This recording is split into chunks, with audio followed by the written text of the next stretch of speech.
Okay, Shaurya and Vedant, please start.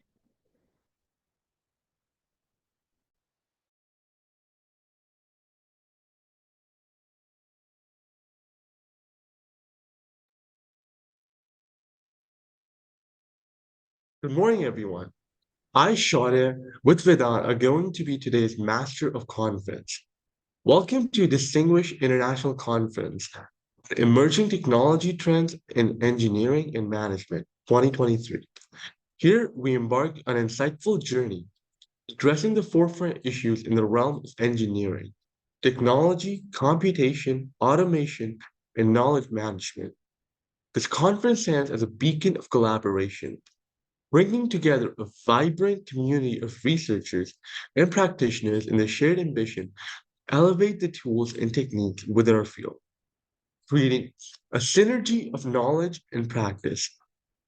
Our mission transcends the boundaries of traditional academia, fostering a dynamic bridge that links scholarly research with industry innovation. At the heart of this conference, we are plenary talks meticulously curated, paper presentation, and engaging discussions, all orbiting our pivotal themes. Today's conference is a nexus of minds where technology pioneers and visionary leaders converge to push the boundary of practical application and interdisciplinary exchange.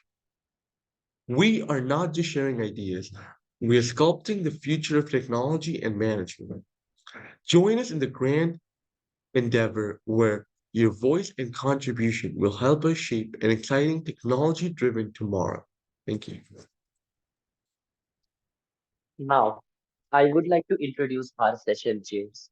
Starting with our first session chair is for the day is Professor P.K. Kapoor.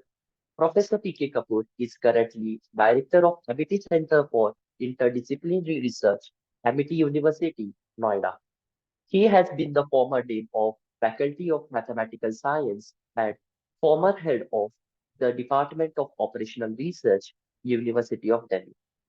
His vast research experience in the areas of software reliability, optimization, innovation, diffusion modeling in the marketing, and multi-criteria decision marketing, that is MCDM, as a tool for interdisciplinary research in human resource development, that is HRD, marketing of brands, big data project adoption, and other areas of management is phenomenally illustrated through his work with over 50 PhD and 25 MPhil scholars. Our second session chair for the day is Professor Dr. Chitra Krishnan. She is an associate professor at Symbiosis Center for Management Studies, Noida. She holds a PhD in human resource management and behavioral science with over 16 years of national and international experience in both academic as well as industry. He is a renowned tech teaching professional and a certified HR analyst from IIM Rohtak. Dr. Krishnan has an impressive record of publication in prestigious journals and has authorized 6 books with international publishers. Her expertise spans human resource management, organizational behavior, talent management, diversity management, and emotional intelligence, alongside emerging fields like artificial intelligence in human resource, that is HR. She is a passionate about enhancing holistic learner development. She actively participates in national and international conferences, contributing significantly to the field of knowledge and talent management.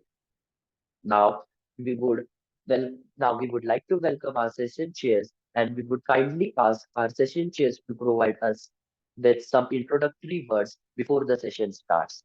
Over to you, sir. Yeah, yeah,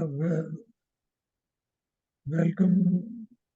I welcome everyone to the conference. This is the International Conference on Emerging Technology Trends in Engineering and Management.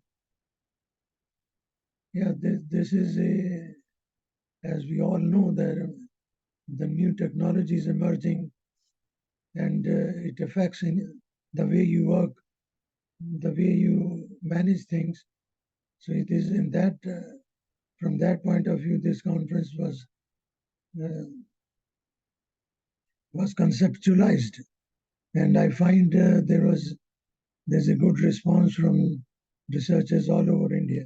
We a number of research papers, but let us see. But most of them cover management discipline, and I hope the deliberations in the conference will be fruitful and pave way for further collaboration. Thank you. Thank you. Thank you so much, sir, for your remarkable words. Thank you so much, sir. Now, I would like to present our rules for the day. 20 speakers will present their groundbreaking research in engineering and technology management. Each will have 8 minutes for their talk, after which the Master of Ceremonies, Master of Conference, that is MOC, will send a notification to wind up, leading into a 2 minutes question and answer session. This online format ensures a focused, interactive exchange of innovative ideas. Now we will be starting with our first research paper. Thank you. We would like to welcome Dr. Shanti P. She will be talking on sustainable innovation in nudging eco-friendly choices among customers in retail industry. Please come.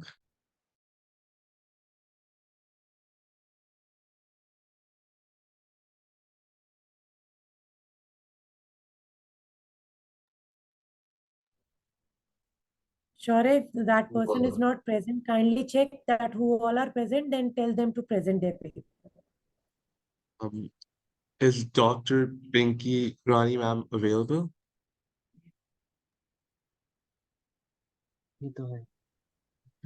Shanti was Dr. there, I Pinky think so. Rani? Hello. Yeah. Good morning, respected dignitaries and collective of intellectual. This is Dr. Pinky here. I'm from Indira Gandhi University, Mirpur, Rewari, Haryana. So today I'm going to present my paper on central bank digital currency, its role in cashless India.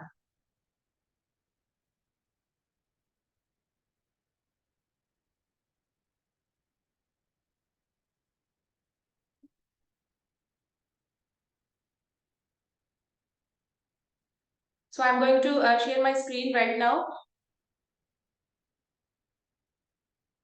Is it visible, sir? Yes, ma'am. Okay, fine. So the topic of my paper is towards a cashless society, the role of central bank digital currency pilot project of India. So talking about the objectives of this paper, so this paper is prepared to provide valuable insight into current status of India's CBDC pilot project, to examine the motivations and objectives behind the implementation of CBDC pilot project in India, and to identify key lessons that are learned from other global implementations and their relevance to Indian context. So first of all, talking about central bank digital currency. So a central bank digital currency, it is the digital form of a currency's fiat currency.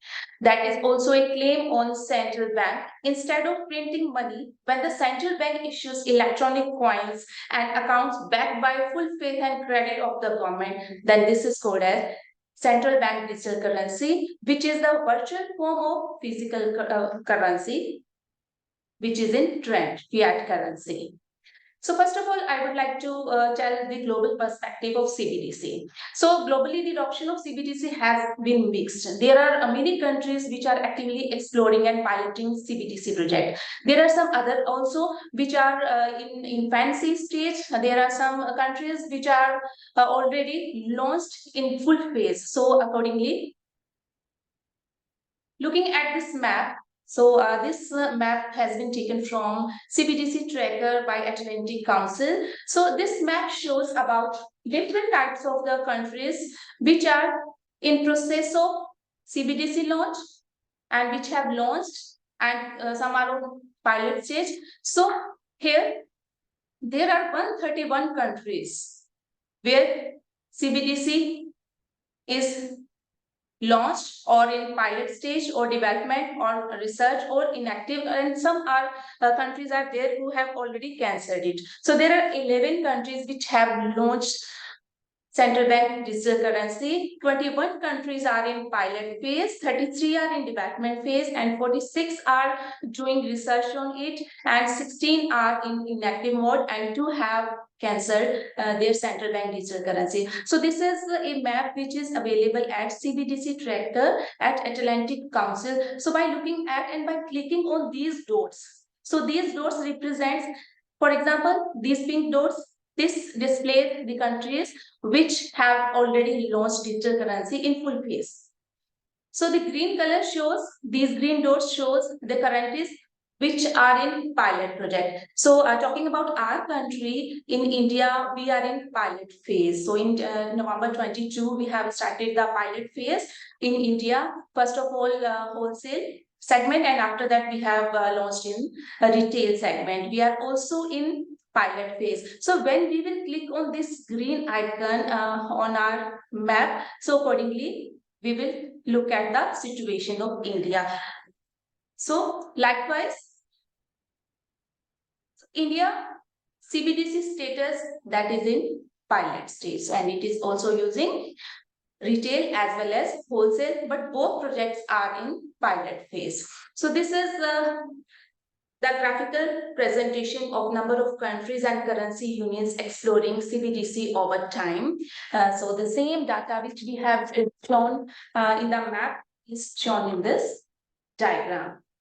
There are 11 countries which launched. There are some countries which are in pilot phase, some are in development, some are in research, and inactive, cancelled, and others. And this map has also been taken from CBDC Tracker. So whenever we are going to launch central bank digital currency, so according to IMF, there are 5 P's which we have to take into consideration while launching it. So first phase is of preparation. After that, proof of concept. Third phase is of developing prototype. After that, real world testing, that is called as pilot, and after that production, which comes for the final launch. So this diagram has been taken from IMF. So this is a roadmap of CBDC process. So accordingly, when we are doing different type of research, it is the preparation stage, and after that proof of concept, that means these are the lab tests of a particular new concept. After that we will build prototypes, and then live test, real life test will be there, and this is called the pilot phase, and India is in its pilot phase. After that, final launch is there. So talking about India, so India has launched e-rupee. This is the central bank digital currency of India, which is called as e-rupee. So digital rupee, it was launched as pilot in December 2022. Before this, in November 2022, its wholesale project was in pilot phase, and initially it has started its pilot for 4 banks. After that, these banks are added on time to time. So as far as features are concerned, so the features of CBDC are like this. First of all, this is a fiat currency, sovereign currency that is issued by central bank. This is the liability of central bank's balance sheet, just like the physical currency. This is a virtual currency, which is ultimately the liability of central bank, our bank, RBI. So it is also accepted as a medium of payment or legal tender. So it is a legal tender, everyone has to accept. So it is accepted as a medium of payment.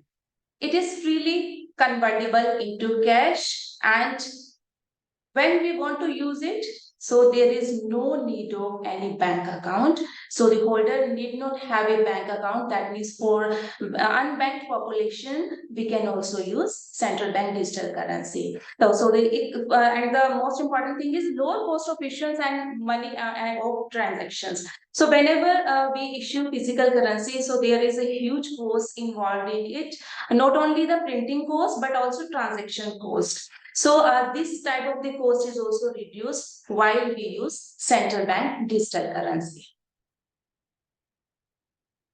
So in this slide, I have shown these two pictures. The first picture is of 500 rupee that is in digital form. The second picture is of 500 rupee which is in physical form. So while we will use the digital wallet, so accordingly our currency will look like this as I have shown in the first picture. So it is the digital currency and this is the physical currency, second one, which we use physically, and the virtual currency, it looks like this. So it is also signed by Governor of RBI, and the same thing is also written. It has a unique number also. Every type of the physical note which we use have a physical number. Similarly, each and every virtual currency will have its unique virtual number, and it is also signed by Governor. Excuse me, ma'am, you've gotten to the 8-minute mark. I'd request you to wrap up the presentation and move to the question answer round. Yeah, sure. I will sum up very soon. So there were certain motivations for India to consider the CBDC, and accordingly, first and foremost thing was that it reduce the uses of paper currency. It is helpful in cost reduction. Printing expenses in 2021-22, these were near about 4,984 crore. So accordingly, if we want to reduce it, then we should use the central bank digital currency. So there are many other benefits also. So it reduces the settlement risk, support the financial inclusion also, and cheaper cross-border payments for we can use central bank digital currencies. So CBDC, it is different from cryptocurrency because its value is same, just like the paper currency. But the cryptocurrency, it changes accordingly. And Dr. Pinky, yes, ma'am. Can you please change your slides because your slides are not getting changed. Okay. These Can are not you getting. please change your slides? Your slides are not getting changed. Okay, sorry, No. ma'am.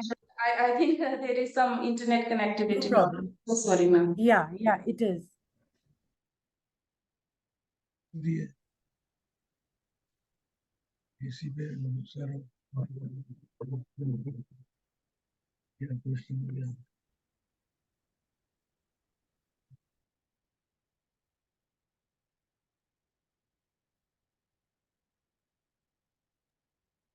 Can we start the question and answer session?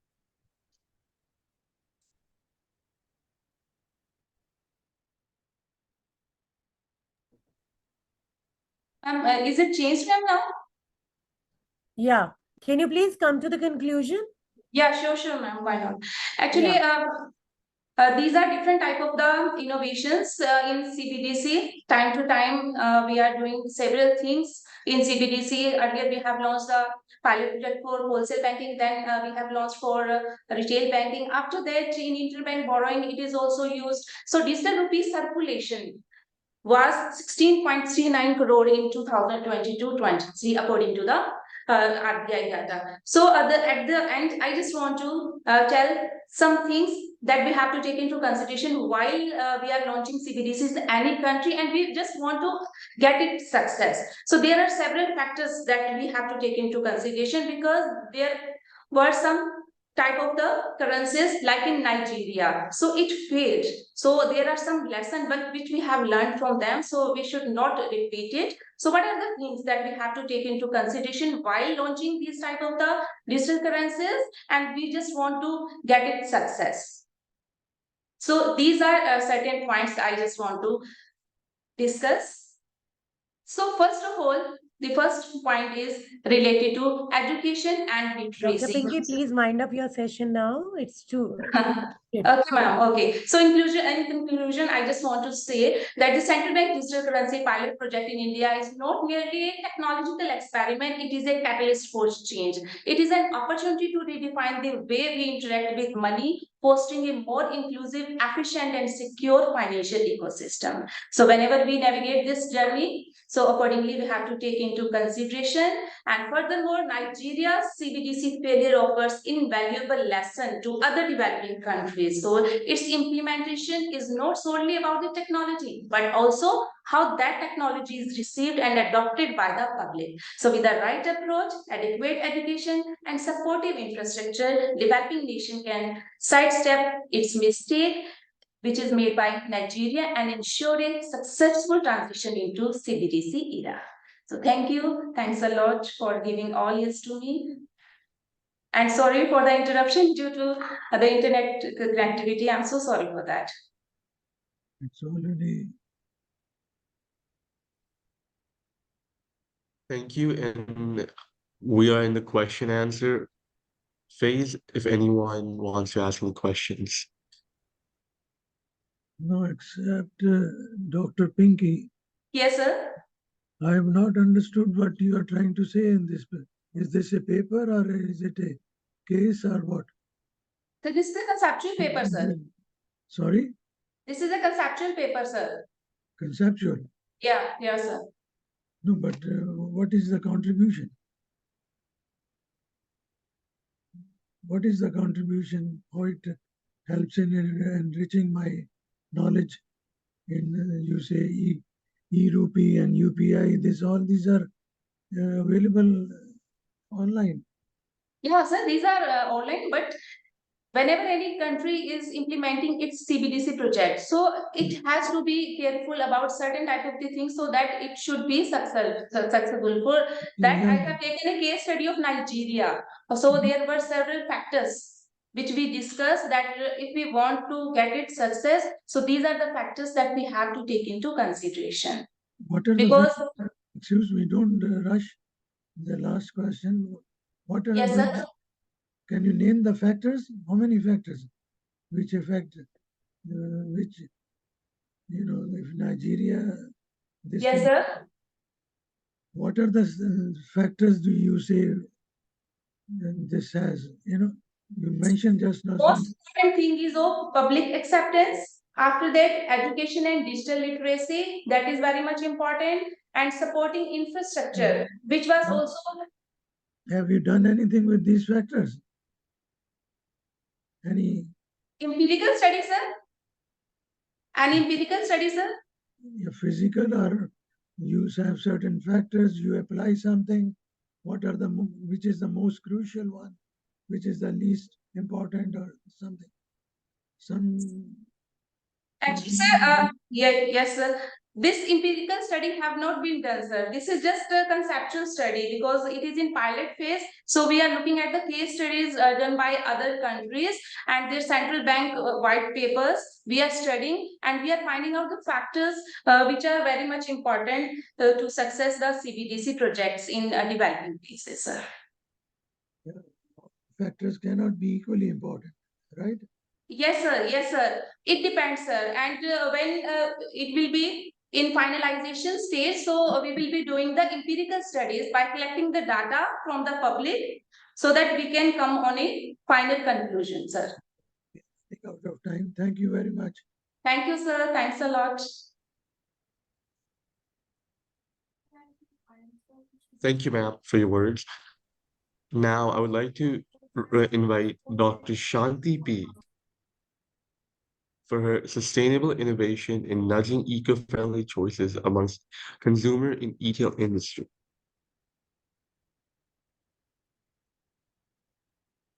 Shanti, ma'am, if you can start.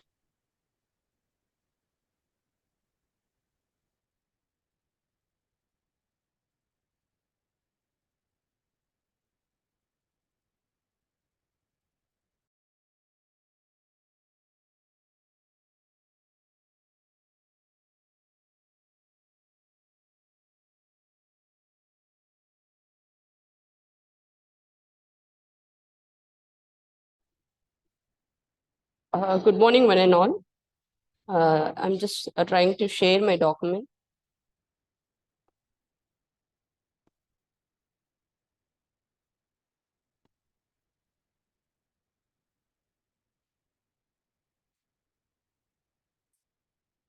Sorry, it's not supporting.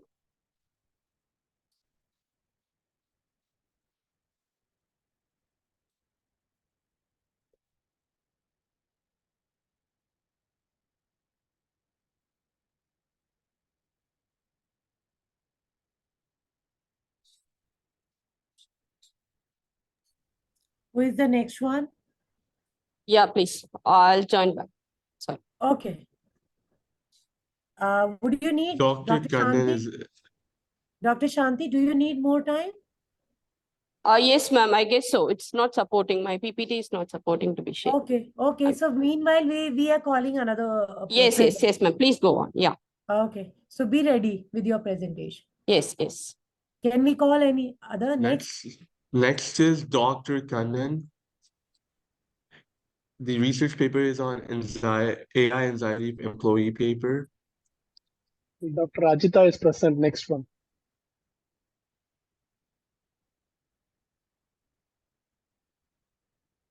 Dr. Ravi, who's there?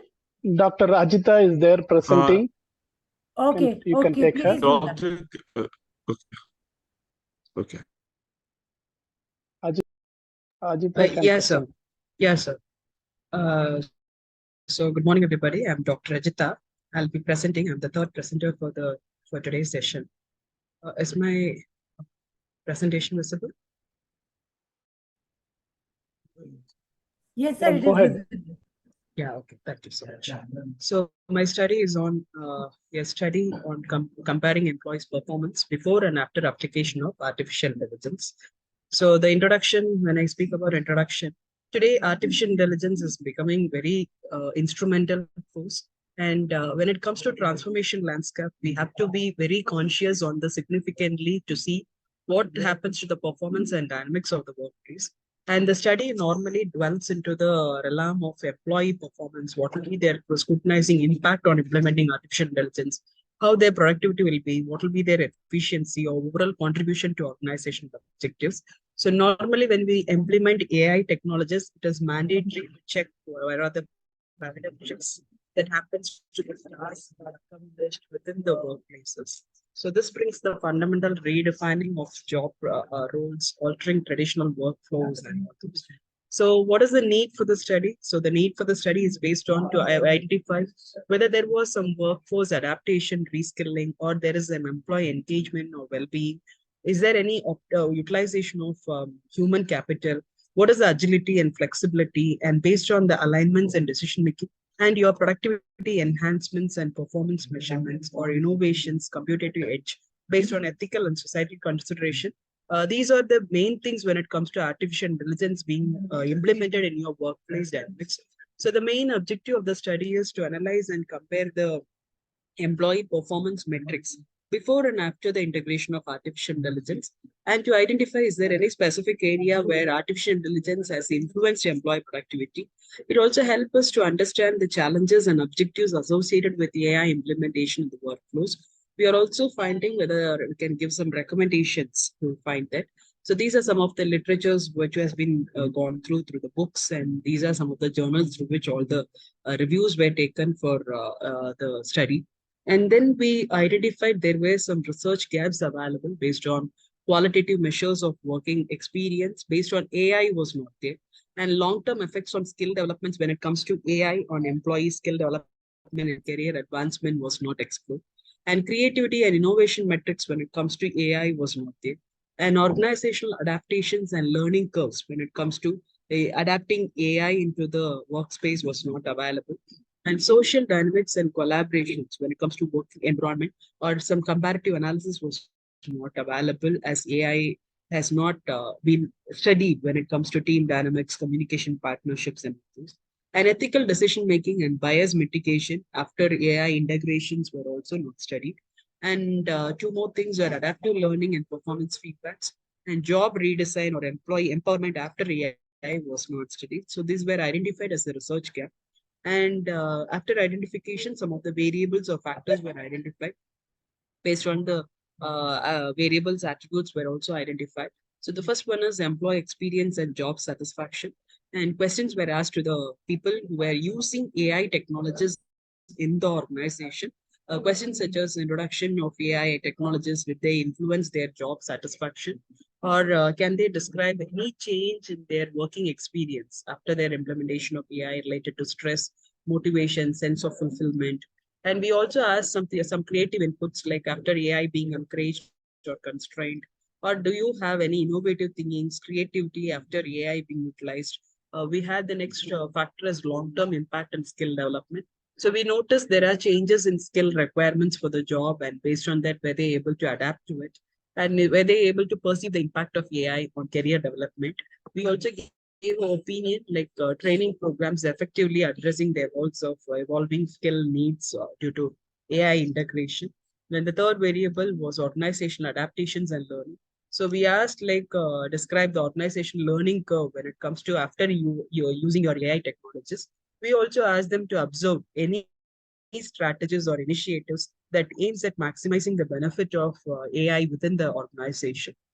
We ask questions related with things that the organization can adapt and related to strategies and operations when it comes to integrating AI roles and workplaces. Then the next variable that was taken to study was found to be social dynamics and collaboration. After AI integration, where was there any team dynamics available, collaboration available?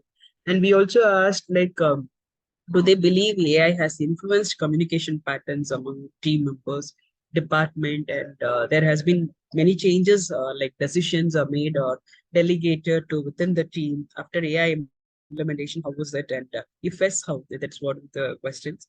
And then we also had ethical decision making and bias mitigations. Based on their experience, they were asked instances like ethical consideration should be there, AI driven process or decisions, how do they do? Fairness was there, transparency was there. Were they able to adequately inform and get trained? And adaptive learning and employee empowerment were also taken into consideration. Any feedbacks or guidelines from AI system was available. AI system was able to empower based on better decisions.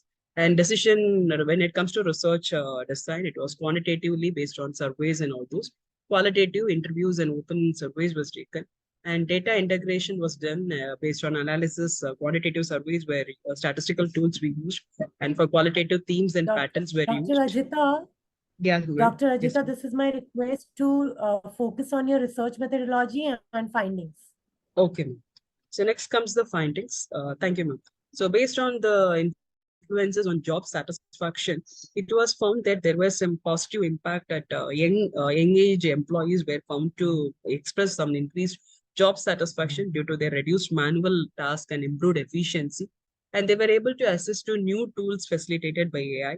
When it comes to negative impact, it was more about senior employees reported that it was not so significant. There was no changes much of that, and it decreased their job satisfaction because it was more concern about job security, increased pressure, changes in job roles. And when it comes to work experiences, there was more amount of stress levels when it comes because automation was good, but there was adapting to that new technology was not very fine. And motivation was there because it was very challenging and all those, but fulfillment was decreased. And when it comes to encouragement, feeling encouraged to think creatively was suppressed because there were constraints when it comes to expressing their limitations, ability, and all those. And innovation, when it comes, they felt like when AI gave some algorithms or gave some findings, beyond that, people were not able to think at all. And there were also some changes required for your skills based on AI data analysis, data literacies, or ability to integrate or interpret the AI generated insights were important. And more on specific capabilities based on job roles, they required some skills.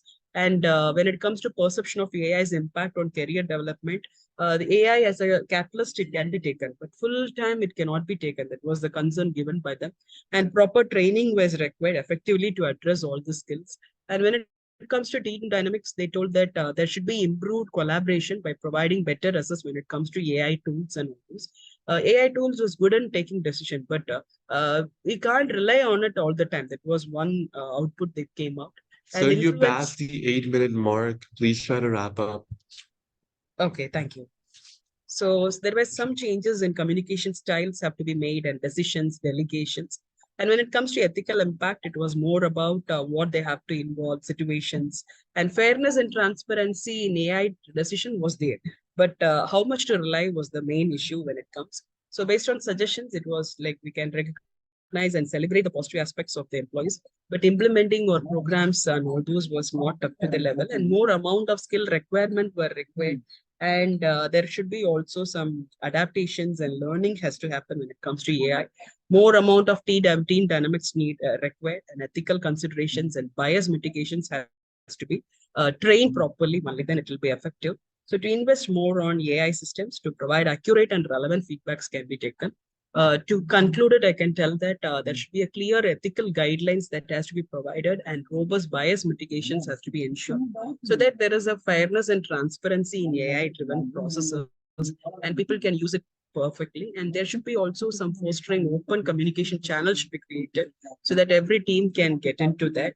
And feedback system and empowering employees when it comes to decision making is very mandatory when it comes to AI systems. Thank you so much for giving me this opportunity. Thank you, sir. Now we would like to move on to the question and answer session.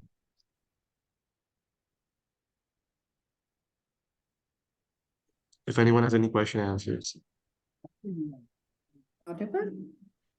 Yes, ma'am. Sorry. Yeah. Okay. So, ma'am, as you have done the study, have you done that pilot study or something, or in a final stage? More or less, I have come to a pilot study, but the my number is very less. I have done with nearly 50 employees, because AI generated AI usage people to get them is a little difficult. Because they should be an organization, they should be using AI. That is one difficult.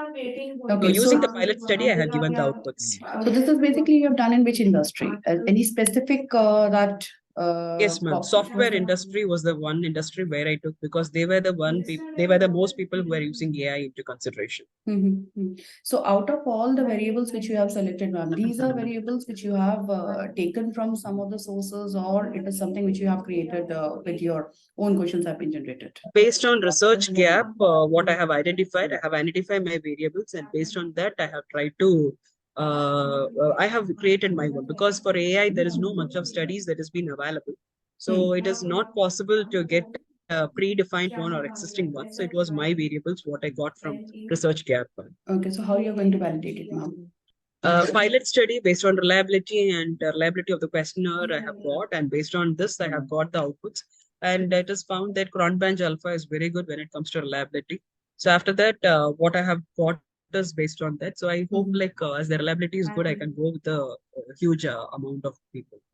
Okay, so which variable, as you have several variables in your entire this framework which you have developed, so which was basically considered as during your pilot study itself which you have done? Can you just identify? Have you identified, or you know that this one is something which have to be taken care by the company or something?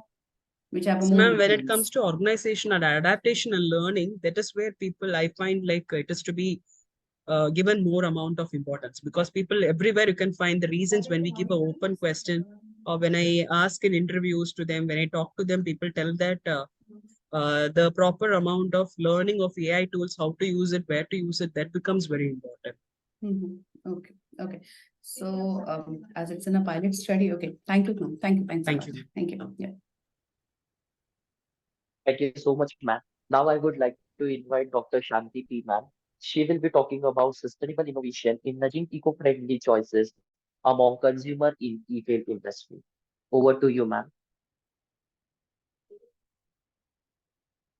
Are you ready, ma'am? Okay. Moving forward, now I would like to invite Dr. A.S. Kannan and they will be talking about AI anxiety among Indian employees, causes, Yes. consequences, and coping strategies. Mr. Dileepan is there. He will be presenting, I think so. Yes, sir. On behalf of, yeah. Is it visible, sir? Yeah, visible. Fine. Very good morning to all. On behalf of Dr. Kannan and Ilamurugan, I'll be presenting this paper. This paper is all about AI anxiety among Indian employees. We are trying to find the causes, consequences, and coping strategies. So introduction to AI workplace. AI involves technology that mimic human intellect, such as learning, reasoning, and decision making. And the rapid advancement, especially what's happening with the IT industry, is very alarming. And we have seen recent advancement with specific to Microsoft Copilot in Microsoft Office specifically, which is mostly used in Indian workspaces, is becoming alarming for a lot of employees working in there. So our core idea of doing this research is how it's what are the fundamental causes of this AI impact on the job and the consequences. So as you are aware, India is majorly a service-based industry, and IT is one of the major service industry which is early in the country.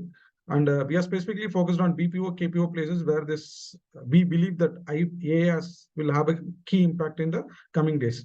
And we have seen a lot of government and private initiatives propelling AI growth. Even government is proposing a lot of AI clusters to rapid the advancement of AI advancement. And with specific to private initiatives, we have seen the advancement which is happening through OpenAI and collaboration of Microsoft Office through Microsoft AI. These are becoming a fundamental threat for a lot of job opportunities in these countries. So we are also trying to find what are the fundamental challenges, which includes skill gaps and infrastructure needs for an employee to augment the AI technologies in the country. So our fundamental aim of the study is to identify the costs, consequences, and coping strategy of AI anxiety among Indian employees, and to address the research campaign empirical understanding of AI anxiety, which is specific to India. So in this, we used three scales. One is AI anxiety scale, AI anxiety outcome scale, and AI anxiety coping strategy scale. And we have circulated this questionnaire to 1,606 employees, and we cautiously maintain the gender balance sample for diverse sectors and roles. And we used descriptive statistics were used to summarize the distributions, and the factor analysis was used to validate the scales, and we used regression analysis to test the hypothesis of the study. So based on our research, we came to know that there is high AI adoption in India, which is happening in both PPO and KPO sectors. And when it comes to causes, organizational factors like culture and the leadership pressure are creating AI anxiety among the employees. So what are the current consequences as an employee they're facing is they have a negative impact on employee welfare because people are in panic mode. They are fundamentally worried about their job security. Based on this, their performance and career development is affected. And based on this, their overall organizational outcomes like productivity and retention state is also affecting.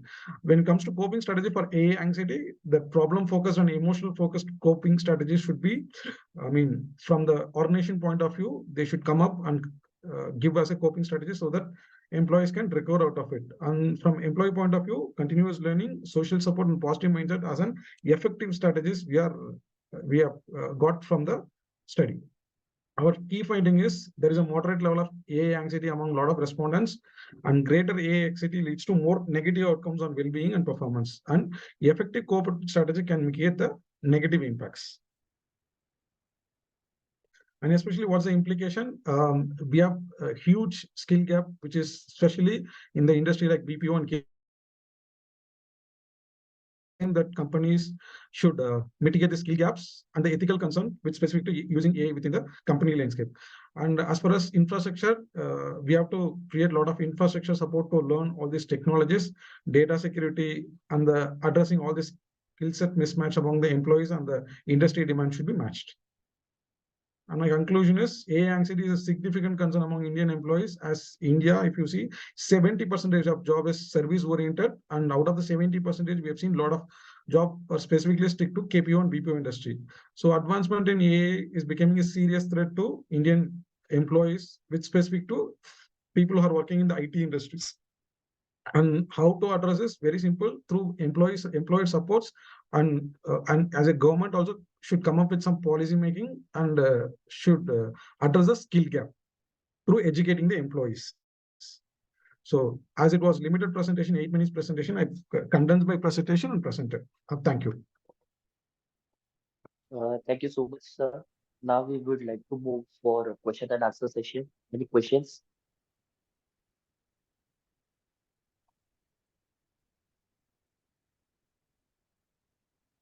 Any questions? or else we can move forward.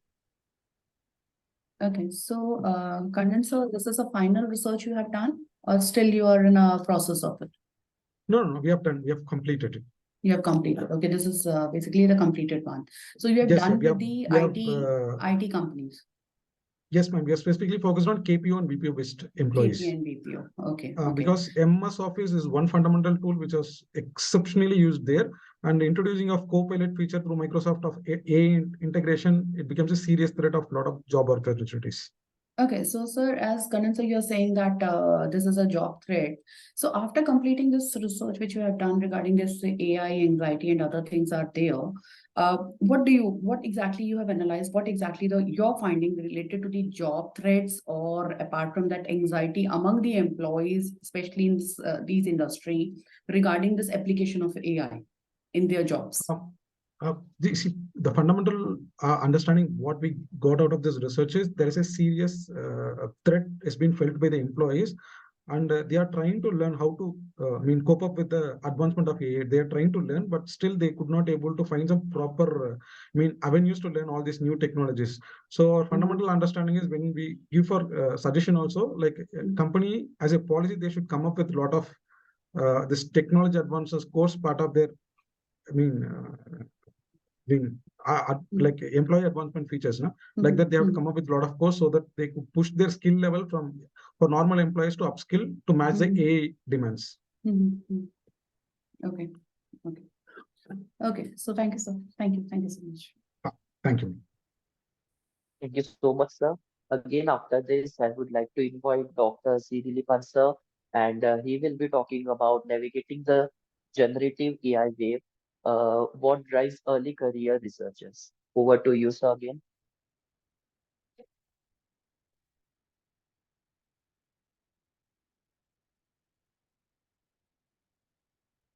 I think so. Divita is present. Who can do it next?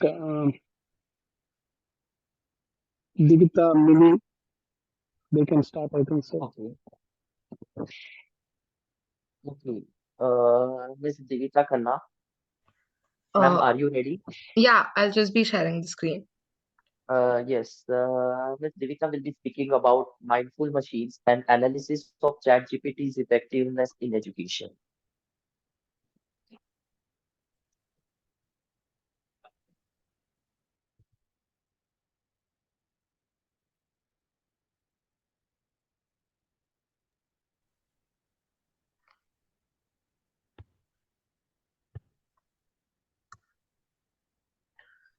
Good afternoon, everyone. The topic of our research paper is Mindful Machines, an analysis of ChatGPT's effectiveness in education. Coming to the background and relevance of the study, the emergence of generative AI technologies such as ChatGPT have had a transformative impact on education and learning. ChatGPT has the capability to act as a significant educational resource and virtual instructor to students. Thus, this research assesses the efficacy of generated content in the context of education from the perspective of students. The statement of problem. In recent years, the integration of AI in education has seen remarkable advancements, with ChatGPT emerging as a prominent tool in facilitating learning experiences. However, the effectiveness of ChatGPT in educational contexts remains to be a topic of exploration and scrutiny. The problem at the heart of this research lies in the need to comprehensively understand the strengths, limitations, accuracy of information, and the ethical implications of AI-driven education. The aims and objectives. The primary aim of the study is to understand students' perceptions and utilization of ChatGPT in the context of education. Some objectives of the study include to reflect upon the potential advantages of using ChatGPT in education and also identifying its limitations and ethical implications. To investigate the degree to which ChatGPT has the potential to replace traditional learning methods or sources, to enhance the understanding of the effects of AI technologies on learning experiences, and to provide insights for the smooth integration of AI technologies in educational settings. The theoretical framework of the study reviews existing literature on subjects including the rapid advancement of AI-driven technologies in the context of education, the emergence of generative AI technologies as a game changer in learning, influence of ChatGPT on education, including advantages and probable risks. So, for further research, an empirical study was conducted which included an online survey executed through Google Forms. The survey was distributed via various social media platforms, and 350 responses have been collected from students pursuing different levels of education.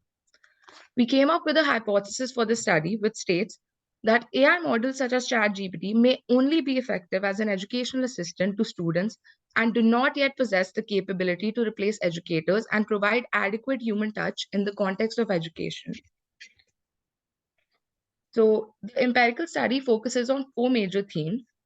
Theme 1 concerns the general use of ChatGPT and other similar AI models. Under this theme, we found that among several similar AI models, ChatGPT is most prominently used by respondents. However, many of them may not be making effective use of the same due to their limited understanding of its functioning. Theme 2 concerns the use of ChatGPT in educational context. Under this theme, we found that majority of the respondents rely upon ChatGPT for academic assistance. However, there are still many who opt not to. Majority of the respondents also believe that using ChatGPT has aided them in achieving better academic outcomes. Under this theme, opinions of the respondents with regard to enhancement of educational content generated have also been noted, along with the several advantages and disadvantages associated with its usage. Theme 3 concerns the effectiveness of ChatGPT generated content. Under this theme, we analyzed the effectiveness of ChatGPT generated content on the basis of certain parameters such as the accuracy, relevancy, reliability, and usefulness of the generated content, as well as user satisfaction provided. This analysis was done keeping in mind that ChatGPT is still in its nascent stages and will undergo several updates in the coming future. Thus, it has the potential to later overcome whatever it may presently be lacking in its functioning or effectiveness. Theme 4 concerns the comparison of chatbots with traditional learning. Under this theme, we analyze the effectiveness of ChatGPT generated content as compared to the effectiveness of traditional learning sources such as books, research papers, etc. Moreover, we analyze the contrasting learning experiences provided by ChatGPT and traditional teaching methods. Further, the theme also discusses the potential of chatbots to replace educators, till what extent they can do so, and the limitations keeping them from replacing educators. In conclusion, the study has unveiled a complex narrative. The study acknowledges the transformative impact of ChatGPT and similar AI technologies on education.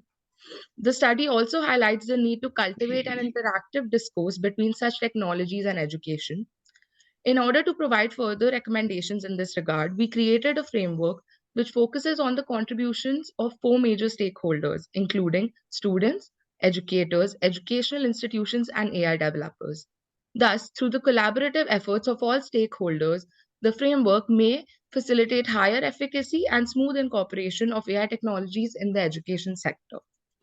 Thank you. Thank you so much, ma'am. Now we would move to question and answer session. Yeah, I just have a small question. Hello, can you hear me? Yes, sir. Yeah, this is regarding your findings. You were saying that ChatGPT is effective. You are seeing the effectiveness of that, but I find what is the reliability? How far at this point of time can we depend on ChatGPT effectiveness?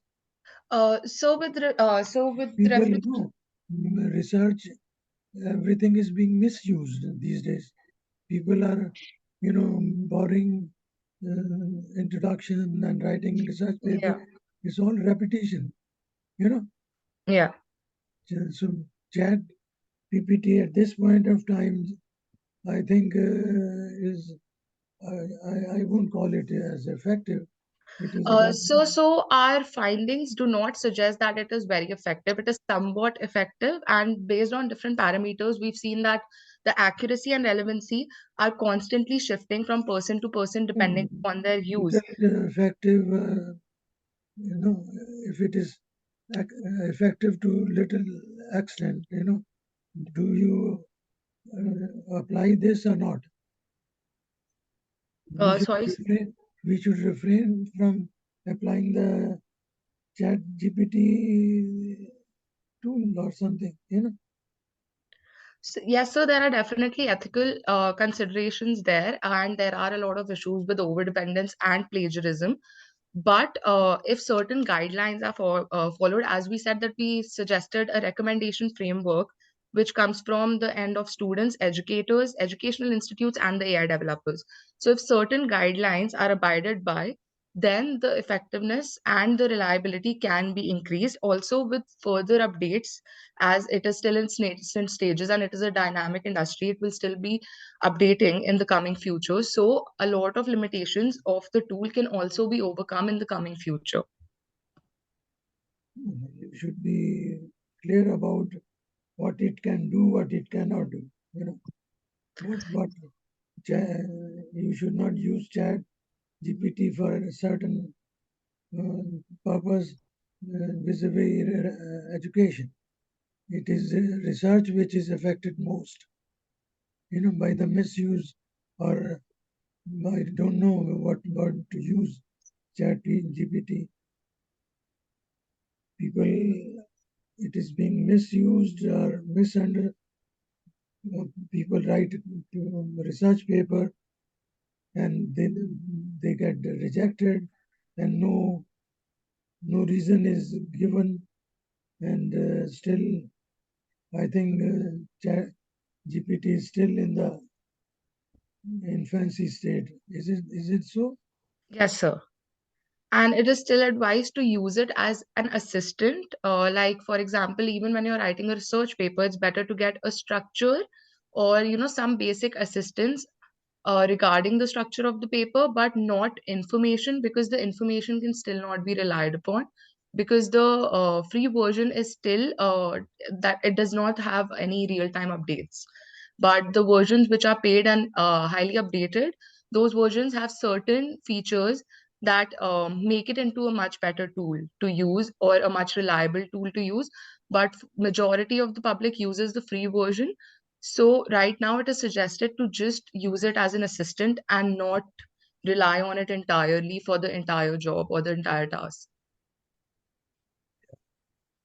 That's very big. Thank you so much, ma'am. Thank you. Thank you. Yes. Now, next, I would like to invite Dr. Ravi and with co-author Ms. Mini Srivastava, and they will be talking about digital playground for criminal activities.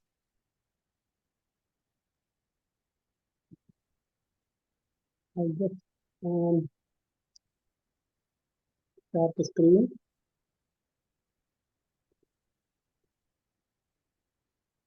So good morning, everyone. Can you hear me now? Yes, yes, sir. So the idea of this topic is, you see, there are a lot of applications in the market where we ask about gambling and betting apps are coming into the market. So this study is about how far the gambling and the betting apps have been used, awareness level, and to find out how it is affecting the people in the society. So the small statistics, approximately 3.26 billion people worldwide use these video games and betting apps. Around 85% of gaming revenues come from free-play games. Okay, this is all from the world statistics.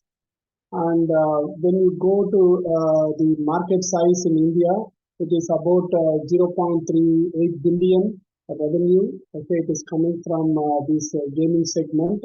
You can see that the global gaming market and Indian gaming market is available now. It is very highly booming now.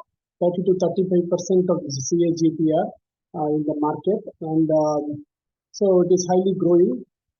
So gaming market in India has been now projected into 1,65,000 crores by 25, and from 34,600 in 2021. Because of after the corona, this has been very high because of more people using mobile apps and things. Findings reports that fantasy sports creating a virtual cycle sport development published by Federation of Indian Fantasy Sports in collaboration with Deloitte. lot of gaming applications in cricket and a lot of games have come in now. They bet in the mobile itself, and then it is very easy to play and then get some money initially, and then they draw you inside. Maybe most of the people now using false applications where you cannot take the money back. So this is the area of the study which we were talking. I will just go into the objectives of this study. Types of frauds which is happening: document forgery, multi-accounting, account takeover, stolen identity, location spoofing, colluding and money laundering, and last is betting. This is all these type of frauds happening. Now most of the fake applications have been developed, the fake websites have been developed, and they are looting money in the market in types of betting and also playing games. So extensive review of literature has been undertaken about cyber frauds happening across the world, and about 45 reviews have been collected. And from there we come into the segment of objectives, where we want to find out the demographics of online gamblers gamblers, understand the different types of online gambling apps in India, to find the awareness level of different kinds of gaming frauds by gamers, and to find out the reason for using gaming apps, and to find also the opinion about usage, and also I was finding out what is the future or why they use these apps and what are the reason for using these apps, and lastly to find some solution for overcoming this fraud. So this is a questionnaire has been developed, methodology, a questionnaire has been developed, a structured questionnaire has been developed. Population we have taken is university students and first generation jobbers. Why this I have taken? Because according to the statistics of US, 4 out of 1 high school students are using betting apps in US. So I'm very curious what is happening in Indian segment. Around the people from age of 15 to 30, how many people are using these betting apps? Because most probably these betting apps and the gambling apps are being used by first jobbers. Because when they join the first job, they have some disposable income, and they are trying to play some this curious by excitement. They are starting these games. And mostly this is because of advertisement giving in the TV and the advertisements coming in the Facebook and the social media. They have been attracted to play these games. 200 to 300 samples are expected to be collected. Now I have started the questionnaire now, and it has been circulated among the people now. And we have collected about 120 samples currently. I am expecting about 300 samples at least. It's an exploratory study. SPSS will be used and SEM model will be used for analyzing the data. But still the data is in collection stage, so I cannot conclude anything. But I am just curiosity in my own view. I'm telling you some sort of suggestion for all the gamblers or gambling applications. There is no national ID verification. When we join the app, they can say that you can join by Google Pay, or you can pay Paytm also, you can pay everything they are telling, but they are not asking Aadhaar ID or something to verify whether the users and also the application is genuine. The second thing, there is no real-time geotagging happening.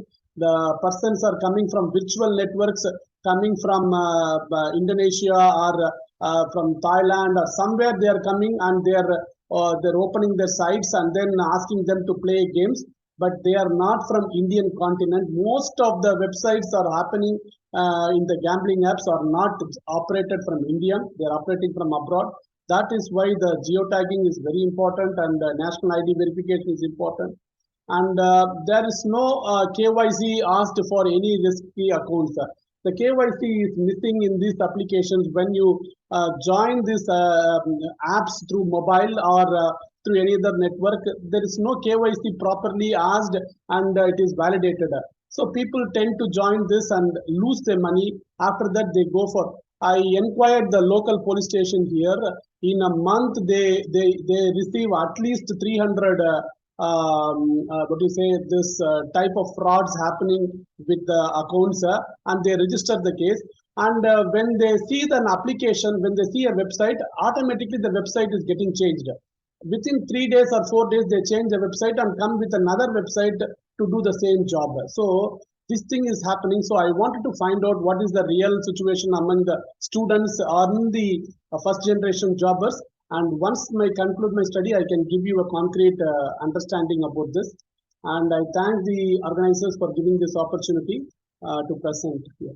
Thank you. Thank you so much, sir. Any question answers from our session chairs? Yeah, the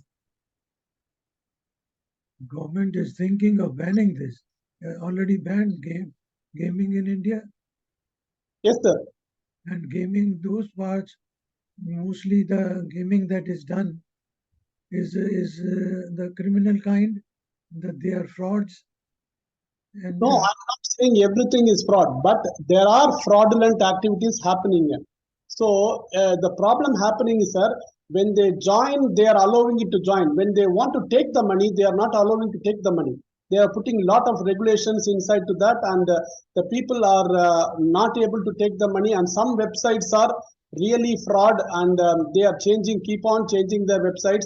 It is coming through Telegram apps. It is coming through social media application only. They draw the people there, and then they ask you to bet, and then lastly you will land up. We cannot take the money back. yeah, thank you. Thank you, sir. Thank you. Another by him. Next, Mini is there, sir. Mini is there. Will present, I think, sir. We have another paper which we talked about Yes, sir. AI and educators, sir. So that Mini will present the paper, I think so. Earlier, Divita presented about students, sir. Now I wanted to check about what is the consistency level, or what is the level, how the educators are feeling, and what are the pressures created among the educators or the system, education system, to follow this chat GPT inside to the education system. So I thought Mini Srivastava, Divita, can you put that slides? Divita?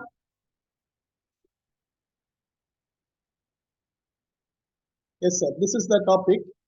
AI-based model in education and topic in topic. Divita, can you present?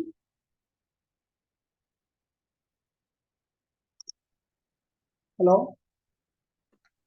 Good afternoon, everyone. The topic of this paper, which is in furtherance of our first paper, which is on the student's perspective, is AI-based models in education, tapping educators' perspective.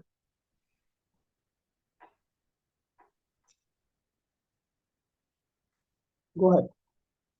Yeah. It's not moving forward. Okay. Introduction. In the rapidly evolving landscape of education, the integration of advanced technologies has become pivotal in shaping the learning experience.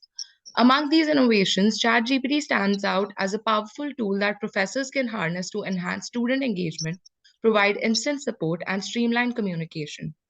This introduction explores the dynamic intersection of academia and artificial intelligence, delving into the advantages and challenges professors encounter when incorporating ChatGPT into their teaching methodologies. As educators navigate this digital frontier, a nuanced understanding of the benefits and potential pitfalls becomes essential for cultivating an enriching and effective learning environment. Advantages and disadvantages. So, looking at some advantages, it provides instant assistance, provides personalized support, it provides supplemental and self encouraged learning, provides writing assistance, making the process more efficient, and it is capable of providing research support. Looking at some disadvantages, there is a lack of domain specificity. It can generate misinformation or inaccuracies. It may have limited understanding in certain domains. It raises ethical concerns such as privacy violation, plagiarism, etc. It raises concerns regarding over reliance on technology, resulting in reduced ability to perform tasks individually. The problem statement.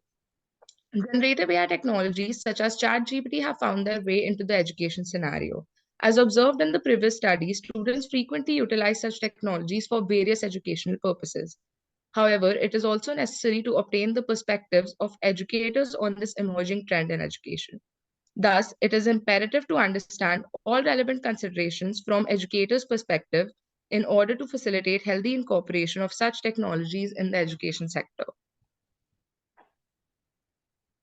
Mini ma'am will be taking forward from here.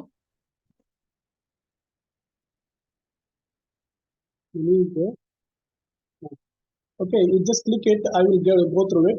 A systematic review has been undertaken, sir. We have taken 49 reviews, sir. And when you click that, just click it.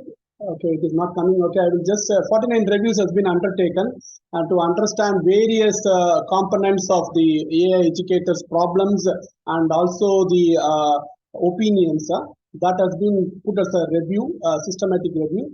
And from there, I try to understand the objectives, to understand the various models used by educators, AI models, to examine the purpose of AI model usage by educators, and to find the effectiveness by finding out the usage of ChatGPT information content, advantages and disadvantages.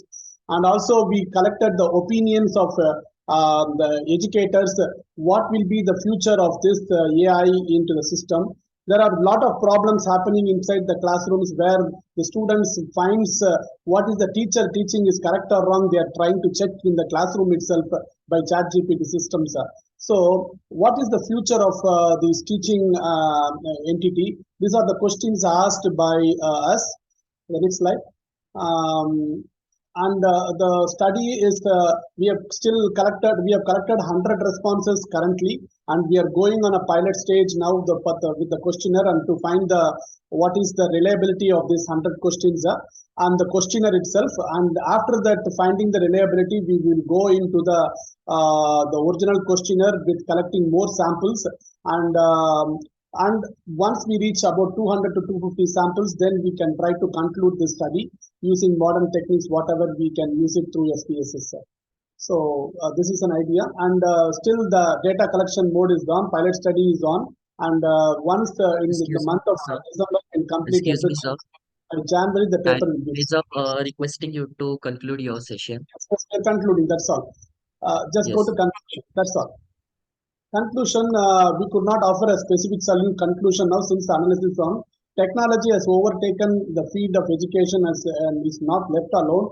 Methodologies must be developed to use ChatGPT in classrooms and exercises, and teachers must learn new technologies, new techniques to assess students, even if they use ChatGPT. Teachers who are not IT savvy and lack of application will face difficulties in the future. Otherwise, they will have to leave the profession itself if they are not technology savvy. This is my small conclusion, and we will try to get the results, and then we will update the results with the studies. Thank you. Thank you so much, sir. Now let's move to the question answer session.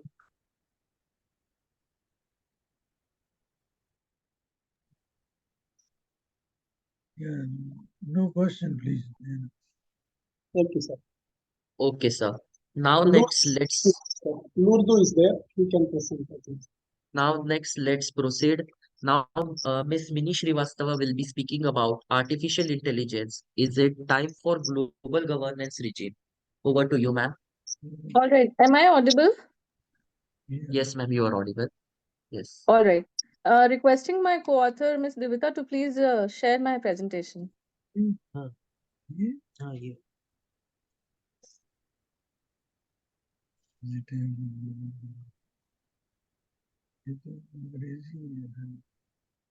Divita, can you please share the presentation?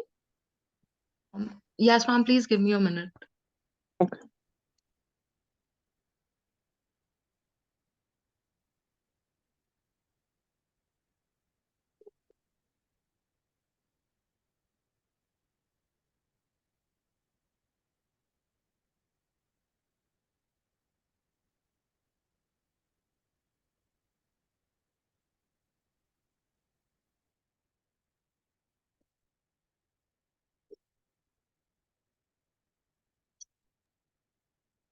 Is there any issue, or else we can move to the further speaker? Divita? We'll come back to you. Yes, ma'am, just Or should I share? Yes, ma'am, please share if possible. Okay. So just give me a minute. I'm just sharing. Okay, ma'am. With the next presentation. Yeah, I'm sharing the screen. Just give me Okay, a okay, second. ma'am.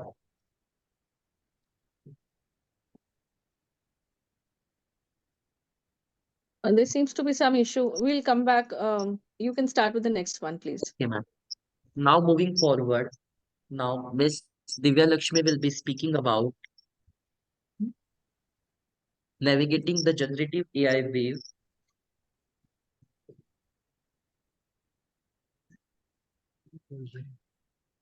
The generative. Yes, ma'am.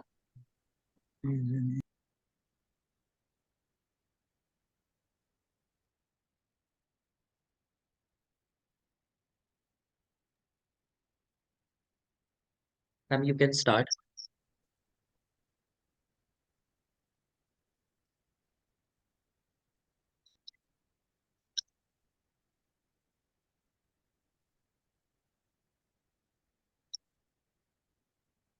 Hello, Divya Lakshmi, ma'am. Yes, good afternoon, Yeah.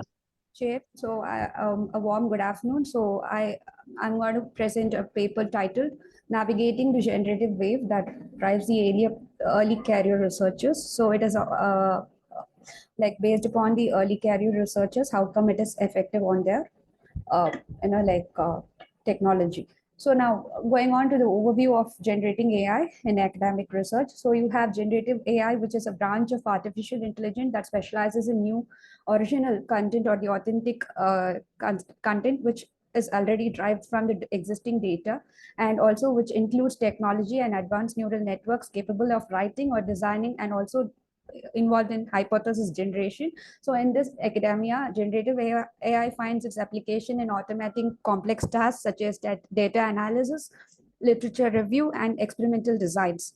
So now, in particular, it is noteworthy that we have the ability to pass through certain extensive data sets to be more specific, deep-rooted in scientific works, offering novel insights and also their research directions, paving way for the research directions. So implications of generative AI is profound in the, field of academic research. So, wherein it offers unparalleled efficiency and deep-rootedness in a new perspective of research methodologies fundamentally, which alters the traditional academic practices. So it is like a way ahead process which alters the traditional practices of academia. So now, this study has its significance or emphasis on early career researchers who have just started their research through some kind of AI inclusion in their experiences, decisions, and also which paves way to the new academic exploration. So our findings is like you have this academic institutions, policymakers, AI developers, which helps them to understand and try to facilitate them in all technological integration and also ensuring the align with or bridging the gap between the needs and the expectations of the academic community as well. So now, when heading to the objectives of the study, so our objectives of the study would be confined with analyzing the factors influencing the early career researchers and adoption of this particular generative AI, and then heading to the UTA UT2 framework, which provides a comprehensive view or a lens to examine the technological acceptance and as well as the usage behavior. And we also aim to assess the impact of UTA UT2 constructs, which has scope with performance expectancy, effort expectancy, social influence, and also facilitating conditions on adaptations of certain decisions or researchers. So now, moreover, we are exploring the moderating roles of demographic factors such as, we are also having this moderating roles which assess demographic factors like gender, age, and research tenure in with this particular model. So now this would be our objective. Now heading to the theoretical framework. Like you have this AI, generative AI, UT, which was already there, persistent, and it is a widely recognized model for technology acceptance. When it comes to UTA, UT2, it includes constructs like performance acceptance, expectancy, effort expectancy, social influence, as we already have foregone. So like you also have this FX, which experiences a hedonic motivation towards use of generative AI. So this would be the the gap which has bridged it between from UTA to UTA2 technology. So now we have adapted a quantitative research approach for our study, wherein we have we are targeting early career researchers under various academic disciplines and a diversified category of academicians, and your perceptions and their intentions regarding this particular AI adoption. And the sample would be as the stratified sampling method to ensure whether this has been diversified under the study career stages and various demographic backgrounds. Then the approach allowed us to also like address all kind of insights and experiences with this particular diversified category. So now the variables that has been focused upon for this, the primary variables would be, as we already have seen, the performance expectancy that it is inclusive of the perceived benefits of generative AI, effort expectancy, that is like ease of using these tools, social influence of peer members and mentors, and facilitating conditions with the institution's point of support. Okay, the moderating variables would include some kind of demographic variables, gender, age, research tenure, providing a deep-rooted understanding of these factors, which involves AI adoption for earlier career researchers. So, so now we have this particular thing going on. So this would be our research study. It's a work study which has to be explored, and it is an ongoing study. So with this, I wanted to conclude my presentation for today. So we are just on this work study mode. So this is our presentation. Thank you for the opportunity.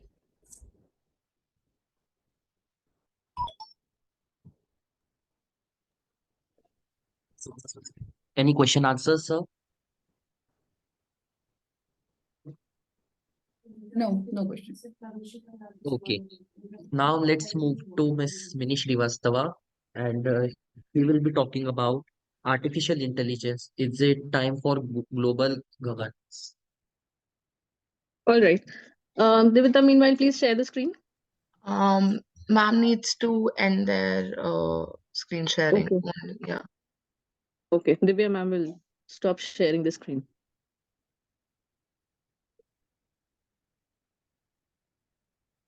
Requesting Dr. Divya to please stop sharing the screen.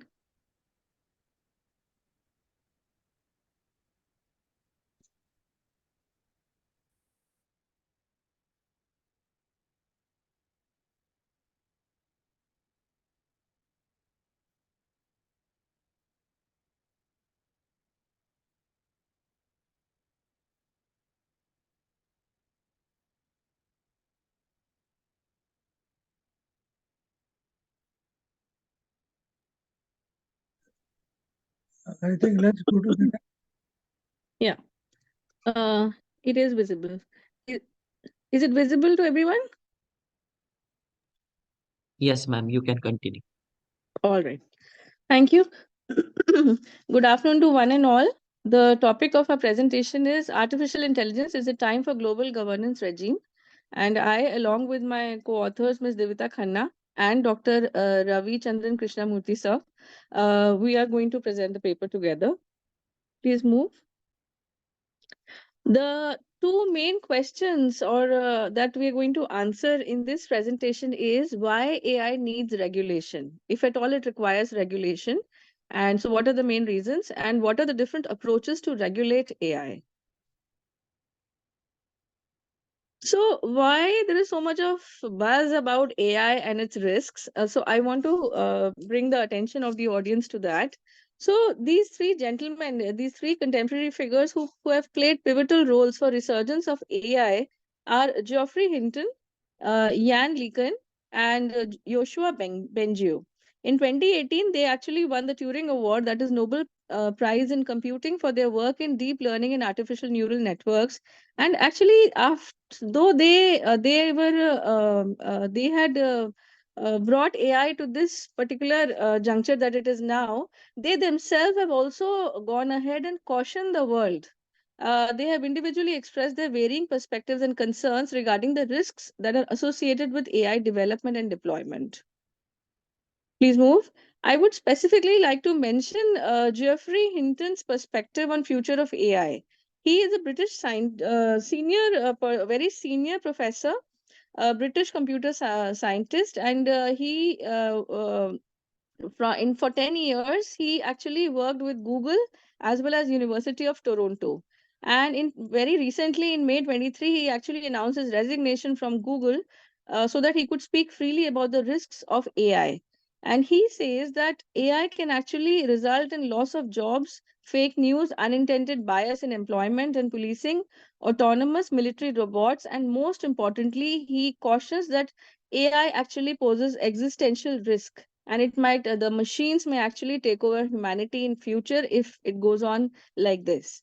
And after drawing corollary to Robert Oppenheimer, who actually invented the atom bomb, he actually Oppenheimer also goes on to has a change of heart and later on goes on advocating against the use of hydrogen bomb. Similarly, this person and others also have actually gone ahead and said that AI really has some major risks attached to it, which can actually be a threat to the entire humanity.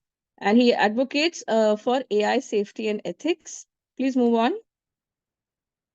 So if I just try to check with ChatGPT itself, what are the risks, major risks that are associated with AI? And it gives me such very interesting answers that it has bias and discrimination, privacy concerns, lack of transparency, safety and security risks, job displacement and economic impact. Over-reliance on AI can actually end up critical issues can be wrongly decided by AI. Ethical dilemmas can also happen. Misuse, there is a possibility of misuse and weaponization. So these are the major challenges.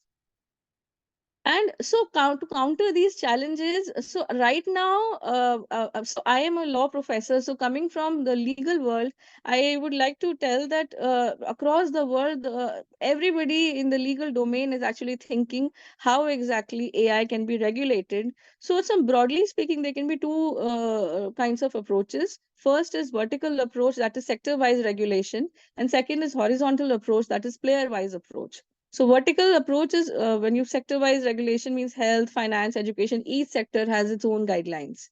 But the more important ones are the horizontal approach, wherein the different stakeholders, the players, governments, industry, and international cooperation. These three can be the major regulators of AI. So if you look at this map, it basically talks about global AI regulations landscape, different countries which have already or are in the process of regulating AI. So here China has taken a lead and has actually come up with a legislation for regulating AI. And the ones that you see in yellow are actually in the process of regulating AI. They are making the laws for that. India right now has not started the process of regulating AI, though it might get regulated in an indirect way because certain legislations are about to come by way of Digital India Act, and some guidelines might also come. So they will do it in an indirect manner, but no direct legislation as such. Like Europe has come up with AI Act, which is going to be enforced very soon. So that way, India is not mulling to have a clear direct legislation on AI so far. If you look at industry-wide approaches, then different players like World Economic Forum, IEEE, ISO, PAI, Future of Life Institute, these are certain major industry players who have created their own guidelines for regulation of AI in their own context. OECD, this is very interesting. OECD stands for Organization for Economic Cooperation and Development. They had actually come up with AI principles, and their 38 member countries are part of it. And they have come up with guidelines in 2019 about how governments and other actors can shape a human-centric approach to trustworthy AI. And if you look at the core values are given here: inclusive growth, sustainable development, well-being, human-centered values and fairness, transparency and explainability, robustness, security and safety, and accountability. With Time these, is up. Requesting you to conclude your session. okay, just 2 minutes. So if you look at this map, this Okay. will show that the dark ones are actually OECD members, and the blue ones that you see, the light blue ones, are actually having influence due to OECD guidelines. Please move on.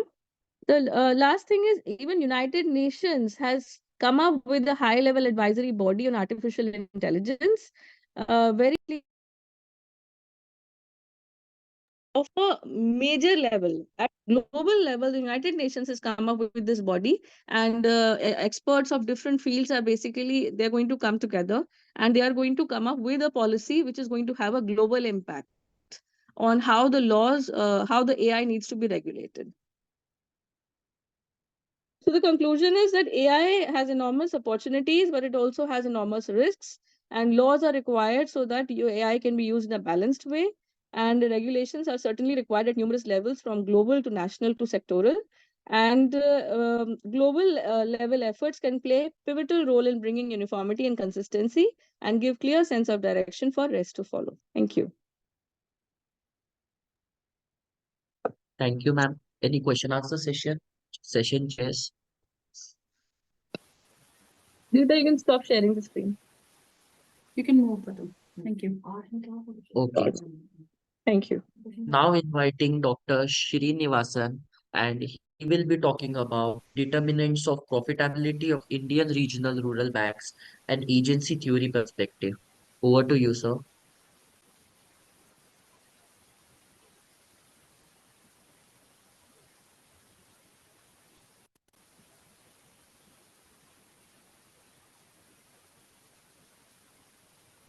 Yes, Dr. Srinivasan, sir.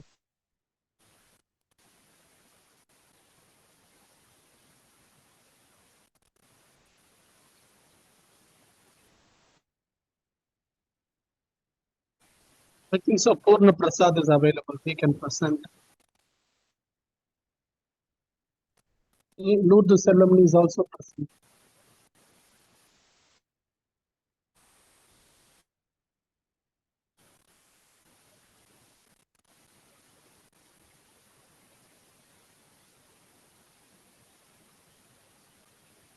I think it's a network issue.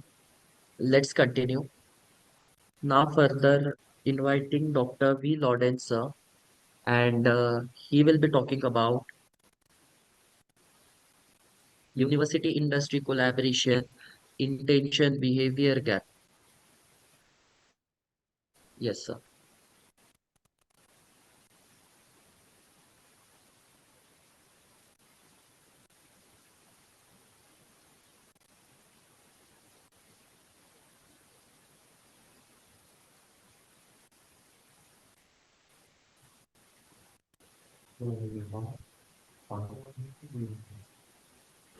Hello. Hello. Yes. Yeah. Okay. So, good afternoon, everyone. My title is University Industry Collaboration Intention, a behavior gap intention, role of mindfulness in bridging the gap. So basically, university plays an important role in national innovation system. This is a powerful player in national innovation system. Traditionally, universities are focused only on teaching, then research. Recently, they are focusing more on third mission, which is like creating a knowledge, transferring to the society, and betterment of the society. And other way is that they're transferring the researchers to the university to cement our knowledge and innovation. Basically, it refers to a interaction between higher education system and industry, mainly aiming to encourage knowledge and technology transfer. This university industry collaboration can be classified into basically two types: academic engagement, another one is commercialization of intellectual property rights. What I mean academic engagement is that it includes consultancy of industry, contract work taken from industry, sponsored research from industry, and networking with the different actors in the industry. Commercialization deals with this creating patent, transferring it, creating a startup. These are the major focus of this third mission. So now why this is important? That is the question. See, basically, when industry is doing that and the university is focusing on this basically there is a benefits to two parties. One is industry, another one is university. For an industry, it requires a new innovation now and then to know to go for a competition to cut short the budgets. All these are benefits for an industry to go to university. For an university, they require active funding because in this financial crunch, and they actively require funds to manage their research works. They require funds. That is the purpose. They take the help of industry, and there are other motivations behind that also, like accessing towards the research equipments, new problems they can identify in the industry. All these are interest of university people. So, what are the challenges that university industry is facing? Basically, the challenges, what I meant is that are faced by academic researcher who are actively engaged in university industry collaboration. So, basically, they have to find the most promising research from academics at their institute to engage with the industry. They have to focus more on research to engage with an industry. Finding the right people in the industry is not an easy task. They have to focus on that. As an academician, my role is to teach as well as do research, but finding a person from industry itself is a tough task. And however, that being said, interacting with the industry is making successful collaboration will help me my helpful for my career improvements, and this will help me to show some progress, and this will help me to get a patterns, transfer it, make monetize of that patterns. All these are there, and these demands as they can lead to individual career derailment also. Sometimes it may make them burn out and decline in physical and mental well-being, and that too in this where AI plays a pertinent role. Skill gap is there between university and industries. See, all these challenges are mounting a huge pressure on academic researchers. That itself is a research question for us. Basically, our research question is that how academic researchers are navigating themselves towards engaging in university industry collaboration behavior in this complex situation. So with this intention, we went to this literature reviews. Majority of the literatures are focused on motivations. That can be monetary motivations, that can be the access to resources motivation, that can be teaching motivation whatsoever. Then another part of researchers are dealing with this institutional structure. Another part deals with the culture, which is basically barriers. There is a huge difference between university and industry. With the They have different missions. For instance, universities have to publish a paper, professors. As far as industry is concerned, they want their knowledge to be secured from the competitors. So there is a misalignment in the goals of university people as well as industries. And apart from that, there are several factors that influence the university industry collaboration. For example, age of an faculty will influence because he'll get a lot of experience that will allow them to focus more on university industry collaboration. His experience, previous collaboration experience, gender, all this will influence his collaboration pattern. So the gap is that though there are behavior, there is no particular path identified between intention to behavior. That is important one, and there is no research from established from a developing country context, and all of the researches are basically fragmented. There is no proper theoretical framework to address this phenomena. So that is the major research gap identified. An important research gap is that there is no emotional perspective given in this phenomena. That is what we're trying to address. So that is the reason we have selected mindfulness. Mindfulness is nothing but to be in present, live in present, give attention internally and externally in a manner without judgment or evaluation. Basically, we have to do our work without deviating our attention towards unnecessary matters. Usually in academia that happens, where a lot of politics happens, where a lot of talks are assigned. We have to be very attentive in and doing in our work. That is what mindfulness about. See, basically mindfulness is used in healthcare science, where it Yes, has sir. Requesting you to conclude your session. yeah, yes. So basically, this is my objective. So basically, I framed 5 hypotheses where attitude, pursuit, continuous subjective comes leading to intention, and intention will lead to behavior, and which is basically moderated by mindfulness. And this is the methodology I used. So theory of planned behavior questionnaire, intention to behavior questionnaire, mindfulness questionnaire, which which is recently developed. So my sampling is purposely sampling. I'm going to focus on Indian central universities. The tools I'm going to use are PLSM and SPSS. So I'm open for suggestion. If there is any suggestions, please. So, sir, these questions which you are saying that developed, you have developed, or basically these are something which you have referred, these skills and all. Yes, Yeah, sir. this Yes, was ma'am. basically referred. So, have you tested all these on your I'm doing basic? pilot study right now, ma'am. Yes. Okay. I'm doing pilot study right now. Pilot study. So you're focusing which universities, which basically higher education institutions in Indian Yeah. perspective? In particular, I'm focusing on central universities. The reason is Central that university. majority of the researchers are focusing on IITs, but Okay. we have another more universities who are actually focusing on collaborations as well. The sample size, sample people are quite different.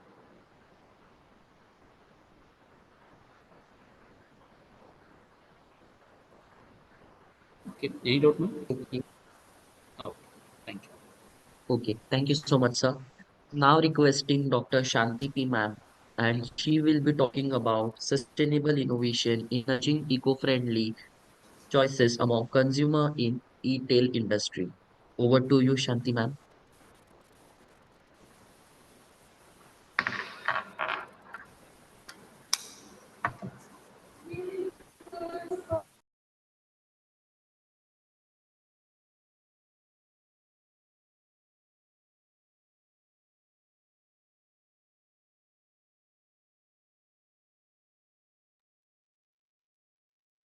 Shanti Ma'am, are you ready?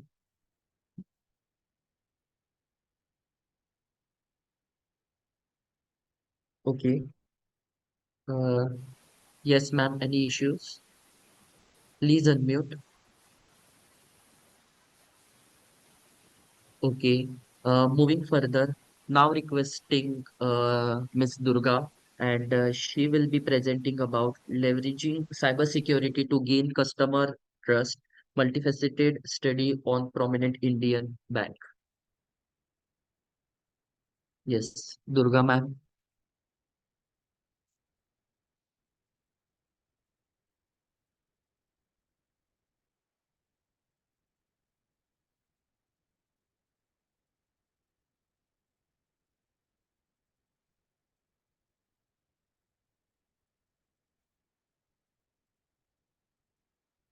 Yes, Ms. Durga ma'am.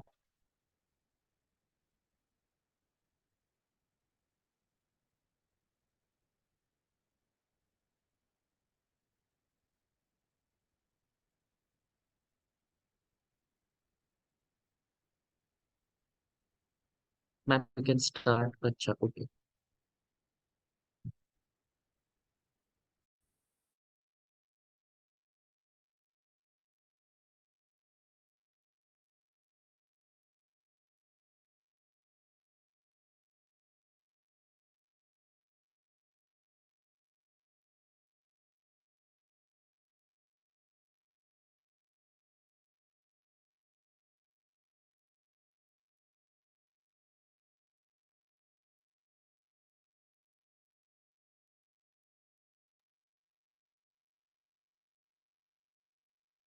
Yes, ma'am. Please start.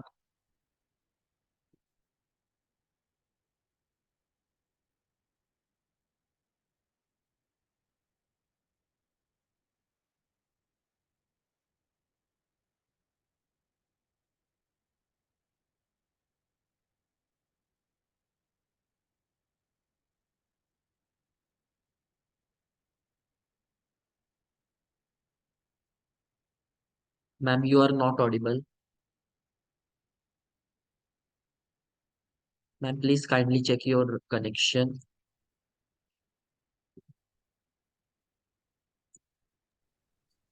Now moving further, requesting Dr. Srinivasa to present his paper. He will be talking about determinants of profitability of Indian regional rural banks and agency theory perspective. Over to you, sir.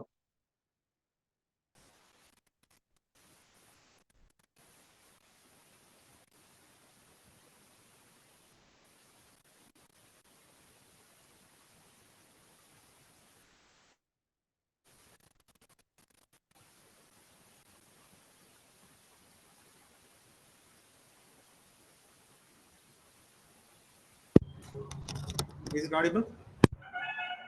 Yes, sir, you Hello? are audible. Is it audible? Yes, sir. Please continue. Yes, Yeah. sir. Yeah. Screen is visible. Screen is visible. Yes, Is it sir. visible? Yeah. Yes, sir. Yeah. My study determinants of a profitability of Indian regional rural banks, agency theory perspectives.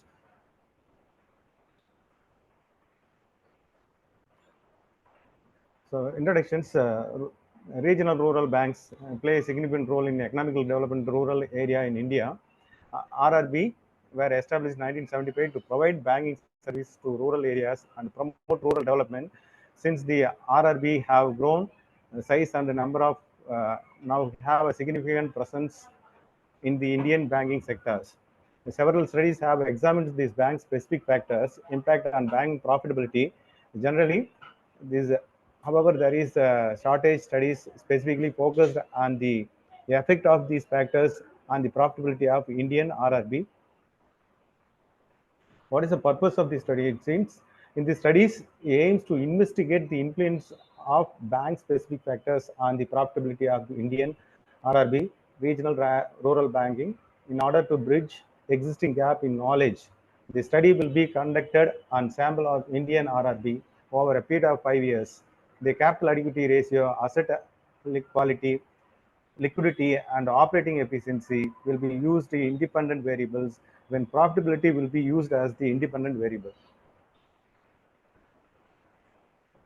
So hypothesis, H1, there is existing positive associations between the capital adequacy ratio and the profitability of Indian RRB.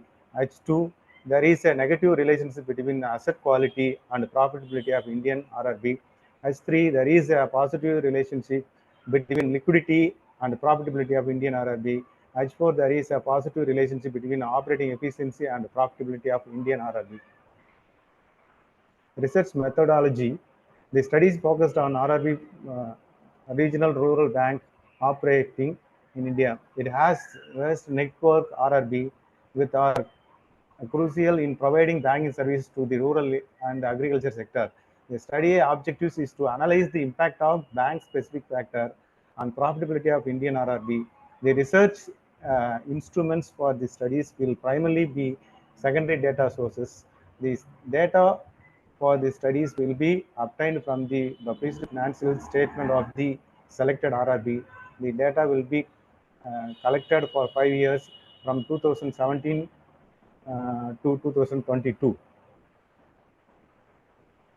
What are the variables are taken from my studies? Capital adequacy ratio, CAR, asset quality, AQ, liquidity, LQ, operating efficiency, OE, profitability, PRO. These are the tabulations values which is taken, and there is a minimum deviation 9.2, maximum 18 for first criteria, capital assets ratios. Second, assets quality, minimum 3.24 deviations, maximum 10.87. Liquidity, LQ, minimum 18.92, maximum 35.72. Operating efficiency, minimum 47.37, maximum 68.79. Profitability 4.36, 13.87. So these are correlations taken to different variables. This shows then table.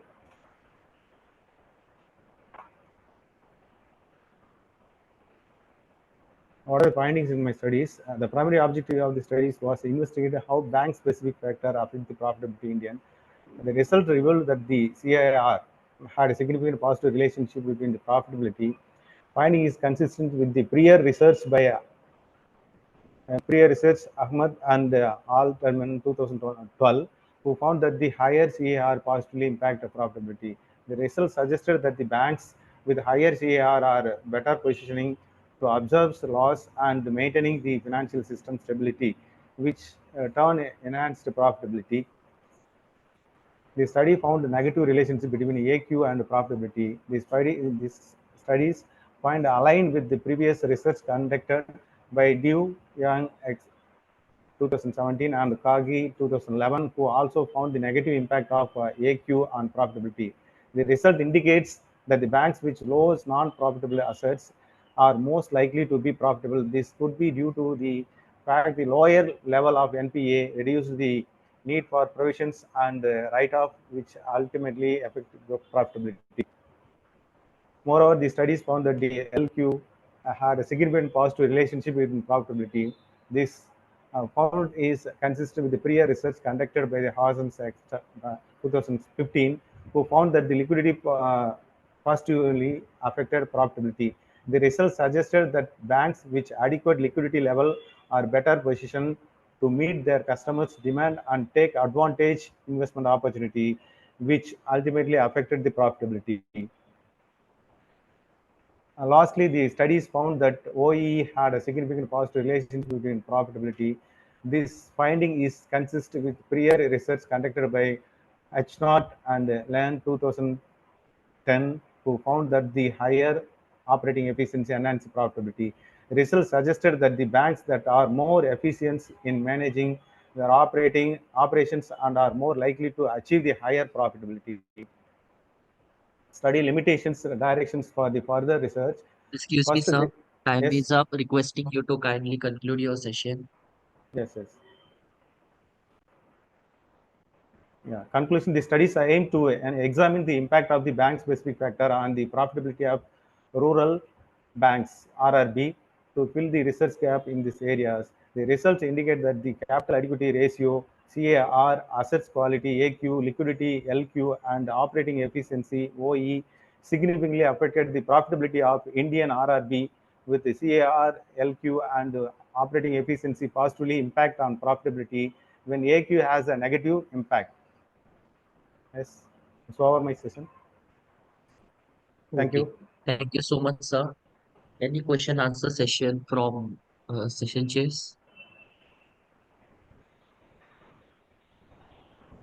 Any questions, sir, ma'am? Okay. Thank you so much, sir. Now moving forward, Thank you. requesting Miss Durga to present her paper, and she will be talking about leveraging cybersecurity to gain customer trust, multifaceted study on prominent Indian bank. Miss Durga. Okay. Requesting you to unmute your mic.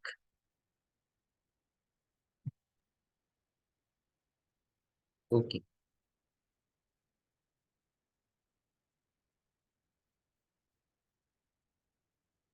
Ma'am, you are not audible.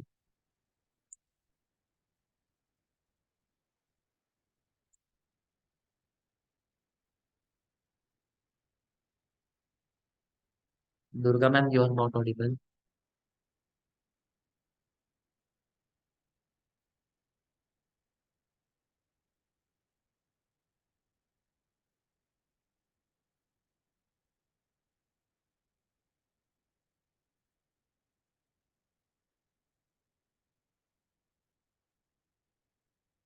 Requesting Durga ma'am to check the issues from her side.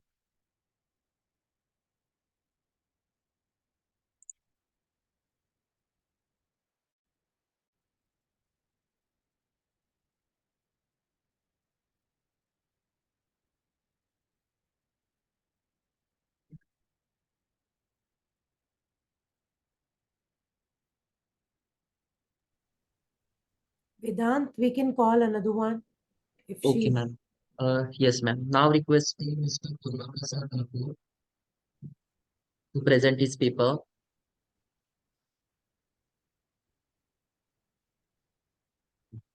Mr. Purna Prasad Thakur, are you ready? Are you able to hear me? Yes, sir, you are audible. Please continue.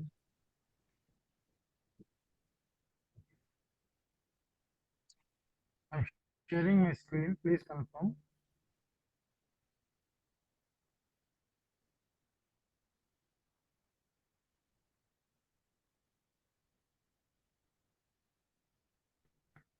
Is my screen visible? Not yet, sir. Okay.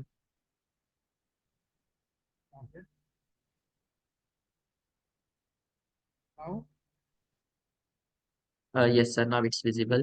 Please start. Okay. So, good afternoon to all of you. I am here to present my research paper on unveiling the lead lag relationship among metal derivatives in the multi-commodity exchange in multi-commodity exchange of India with a comprehensive analysis. Let me go to the next part. Okay. So what are the research objectives? I wanted to analyze the volatility of metal derivatives in multi-commodity exchange for the past 10 years and to examine the relationship between time and volume of bullion metals and base metals in MCX. And also I wanted to check whether the lead lag relationship which generally happens in the spot and the future market, whether it is still applicable or is it applicable to metal derivatives. This is the objective of my, these are the objectives of my study. What did I do here is, the first of all, I am very much interested in studying about metal derivatives and its behavior.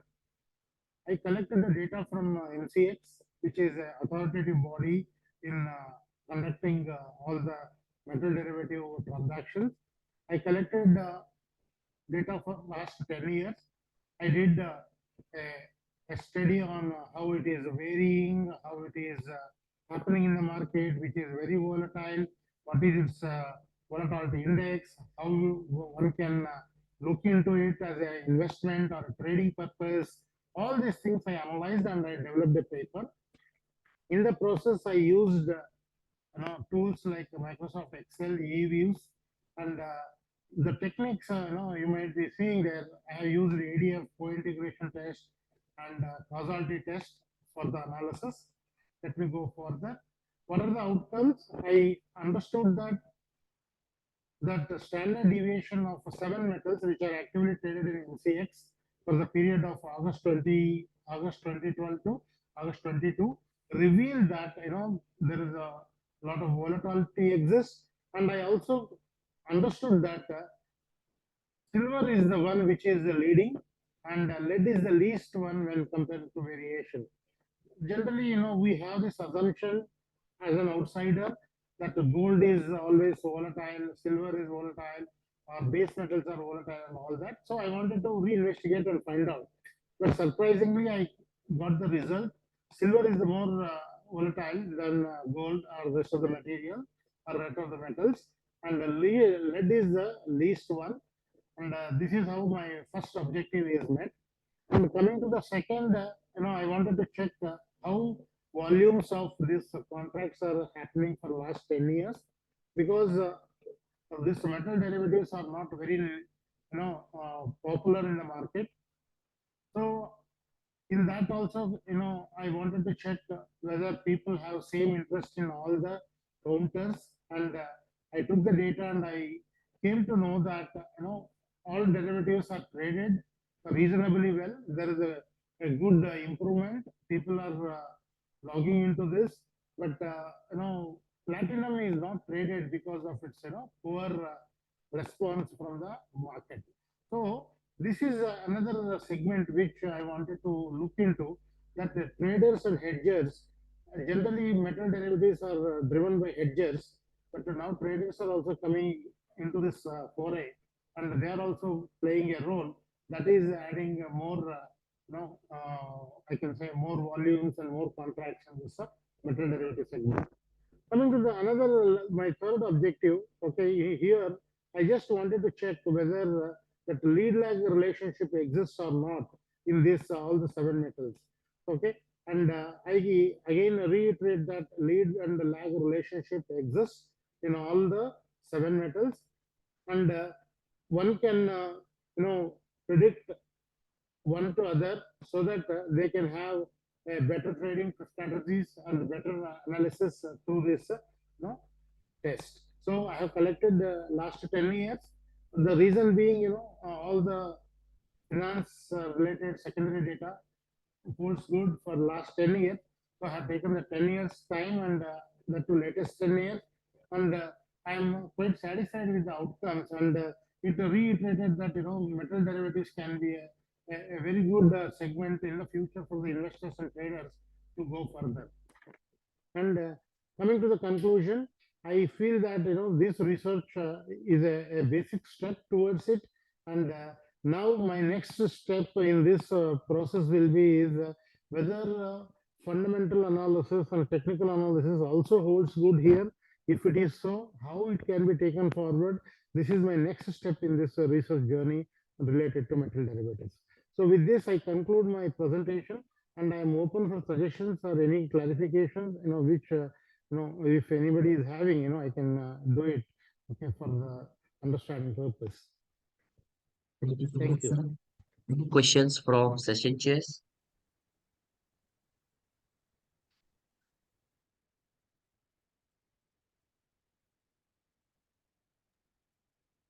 Okay. Now requesting Dr. Jayanta Banerjee and Now, thank you. yes, sir. Thank you so much, sir. Requesting Dr. Jayanta Banerjee. He will be presenting Unleashing Educational Fraudness, Exploring the Metaverse Impact on Primary School Education. Dr. Banerjee.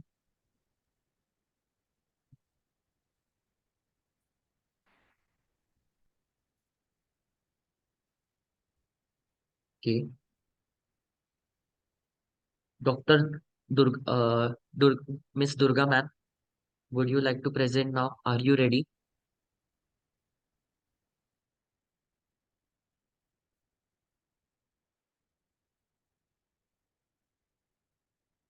Ma'am, we can see your presentation, but you are not audible.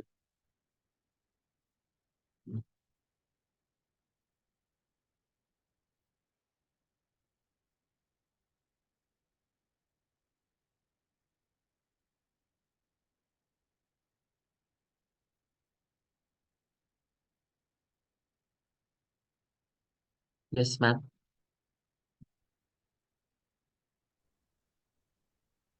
Requesting Dr. Shanti P. ma'am. Ma'am, are you ready with Yes, your program? yes, I'll Yes, try ma'am. to share. Okay, ma'am. My screen is visible. Yes, ma'am. Please start. Is it moving? Yeah. Good afternoon, one and all. I'm sorry I've been joining. I could not able to. There is a technical error. I'm Dr. P. Shanti from SRM Institute of Science and Technology, Katangaladur campus, Chengalpattu, Tamil Nadu. And I'm very happy that I've been given an opportunity to present at this prestigious international conference on emerging technologies, trends in engineering and management. I'm going to present my work on sustainable innovation in nurturing eco-friendly choices among consumers in retail industry. Green rush is the buzzword in the country, especially in developing country like India. So green rush is happening among the retailers nowadays. Every other retailer is coming up with a sustainable solution, sustainable innovation to grab the momentum that is happening in every other developing countries. So sustainable innovation is something that refers to the development and implementation of new products, services, practices which have reduced negative impact on the environment and promote sustainable consumption behavior among people. So it has relatively 5 dimensions, like development of product services that has novel practices, which is eco-friendly, which adopt manufacturing processes, which has impact, very reduced negative impact on the environment. Life cycle management from cradle to the graveyard stage, the product life cycle has to be managed in such a way that I hope I'm audible. Yeah, Dr. Shanti, this is request you to please move to your objectives and research methodology. So the review has just hinted at us that there is like a handful of studies in the area, but more like most of the studies being revolved around the organizational perspective. What are all the challenges the organizations face in adopting the sustainable innovation? So from the perspective of consumers, there are very few studies being found. So That's where the gap identified, especially in the context of e-tailers. So that gap has been taken as a research gap. So identify that gap. We have developed an objective. We have set an research objective as to trace the role of sustainable innovation in nudging consumers towards ecological choices in e-tailing industry. So the nature of the study is empirical. We are planning to collect minimum more than 500 respondents from diverse regions of the country. And the sampling method probably will just go ahead with non-probability convenience. A structure questionnaire has just been done with. It has got two parts. One is a demographic, socio-demographic profile of the respondents. The second part has questions on the crucial variables that measures the sustainability innovation of the company and how it's been perceived by the people and how that leads to ecological choices, brand choices among the people. So we are planning to conduct our pilot study and we'll put the questionnaire into the reliability test. So to look for the internal consistency, we are planning to go for start from the basic statistics, descriptive percentage and to SEM. So this is the progress that we have done with the research work so far. Any suggestions, improvement could be given, can be taken. Yes, thank you. Thank you so much, ma'am. Requesting session chairs for question and answer session. So Dr. Shanti, this is, yeah. Kapoor sir, you want to ask any question? Please ask. Yeah, I say, what have you done? I think it's not halfway yet. You're not completed the problem at all. You are talking of only theory. You know, No, sir. The problem is the sustainability oriented innovation that has been done by the e-tailers, how it's been communicated to the consumers. So what is the effectiveness of their communications? So by adopting the compatibility, relative advantage, complexity, trialability, and the observability measures, we are going to measure the marketing characteristics of the sustainable innovation practices that has been adopted by the e-tailers. Then we'll take that effectiveness scores, how it affects the consumer's perceived value on the e-tailers and how it's going to nudge them towards picking up the ecological choices, the brand choices. This is how we've just retail industry, any retail retail industry. Yes, sir. Yeah, this is sustainability. Innovations and sustainability is not a small subject.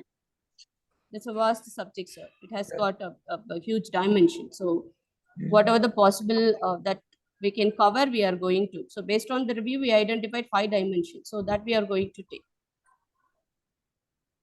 And you find out you study the these 5 objectives or 5? It's 5 dimensions, sir. Dimensions. But which one is more important than the other?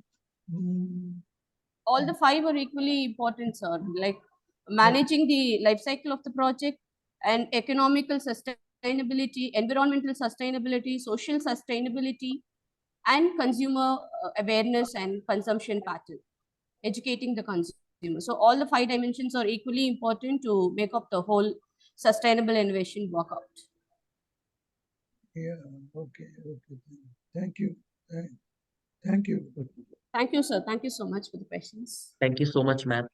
Thank you. Now requesting Dr. Jayanta Banerjee to present his paper and where he will be talking about exploring the metaverse impact on primary school education. So, can I share my screen? Yes, sir.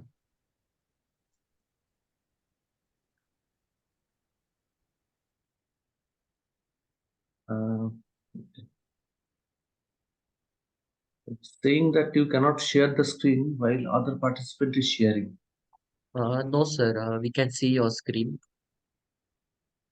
This is not my screen. Okay. Sir, now please try now. Now I can. Now I can. Yeah. Okay.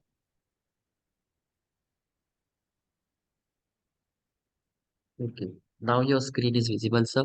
Please start. And I'm audible also, right? Yes, sir. Please. So, good afternoon, all. My presentation is very short, and I'll come to straight to the point. So, objective or purpose estimate, right? I want to drag this palette up. So, what I've done is I have done a study based on interview technique, and the topic of the presentation is the topic of the paper is just a minute. Yeah. The topic of the paper is exploring metaverse impact on primary school education. Now, metaverse is something which is a new concept, but well researched. But still, it's a new concept because metaverse was not there 10 years back. So it's new in that way. But it is well researched nowadays, and there are a lot of research interest in this area. Now, I saw one gap. The gap is metaverse is used in industry, especially in giving customers a feel of virtual environment when making a product choice. Convocation. Recently, I attended one convocation where avatars were created and convocation happened in a remote setting. So metaverse is a happening thing and a lot of research is happening. The gap that I found out was metaverse is slowly being adopted in higher education, university setting, or maybe even colleges, schools, perhaps in very high-end costly schools. But when you talk about primary school education, and again, maybe schools which are funded by the government, or they don't have good funding, I wanted to explore that whether metaverse can fit in that kind of setting. So metaverse, exploring metaverse impact on primary school education. So I did not go with a normal questionnaire method. I went for an interview technique. Now, the objective or purpose of my study was to investigate whether metaverse has a potential to enhance primary school education. Because when we talk about primary school education, well, yes, fancy schools definitely bring in a lot of things like maybe models, plastic models, games, charts. But whether metaverse will fit in, that is what I wanted to find out. And since this technology is very rapidly evolving, 3D headset or maybe a computer generated 3D environment, whether children will also be liking it or preferring it. So that was one of the things which I've investigated. Well, I have done an in-depth interview with primary school educators, and it was over a coffee or maybe through phone calls. And then I've done data triangulation. I have checked with industry reports, white papers, what is happening, what other researchers are doing, and also I have taken the insights of students. So school children's, small school children's. So this method is what I've used. Still, the paper is not yet publishable. It is still being created, but the primary study is done. So what was my finding was that one is metaverse definitely hold promise in primary school education. That is what the views of school teachers were. Certain teachers expressed that they lack infrastructure, maybe interactive virtual classroom, or the setting has to be created. So you cannot just bring in metaverse just like that, but you have to create a setting. So that is something which is not there. Students demonstrated increased motivation and participation when this concept was discussed to them, that they can be avatars, they can interact in the virtual media, they can play with chemicals, they can play with machines, they can drive a car, they can interact with another participant remotely. So this concept was very much liked by the student. So this was done through a group discussion. So interview of teachers, 11 teachers, and students, they were broken into teams, they were divided into teams, and they had group discussions. Through that group discussions, it's a kind of, it went through kind of a debate or discussion. It has to be moderated, but great insights came out, and some of it is students are quite encouraged and they're happy to know that certain things like metaverse exist, which definitely can be used for their learning perspective. So my conclusion is this research contributes to the academic disclosure. Metaverse, application of metaverse in primary school children is not a very well-researched area, so gap is there. So it's an unexplored intersection, metaverse, primary school education. And by presenting this evidence, educators, policymakers, they can understand that, yes, pedagogy can take a different form altogether from the chalk and duster and the projector. So this is what I had to say. 4 questions I've used in the interview. Now this study has a lot of limitations because, like I said, it has to be refined, right? It has to be refined. I have not used a questionnaire based on metaverse itself. There are a lot of different concepts. Right? So when we search in Google what metaverse is, there are different perspective which comes forward. So this will take years. This will take a lot of more research. Excuse me, sir. Requesting you to wind up your session. Yes. So these are my questions, and I had done a thematic analysis. I have ultimately I'm on the way to create propositions. Right. So we don't have hypothesis here. The end result of this research is I will have a set of proposition based on data triangulation approach. This is all I had to say from my side. Okay. Thank you so much, sir. Requesting session chairs for question and answer session. PK Kapoor sir and Chitra ma'am. Any questions? Okay. Now requesting. Okay, thank you so much. Now requesting Miss Suganya, and she will be talking about her paper titled "Determinants of Knowledge Management Practices Among B School in Coimbatore Can you hear District." me now, sir? Yes. Can you hear me now? Yes, you are audible. Yeah, thank you so much.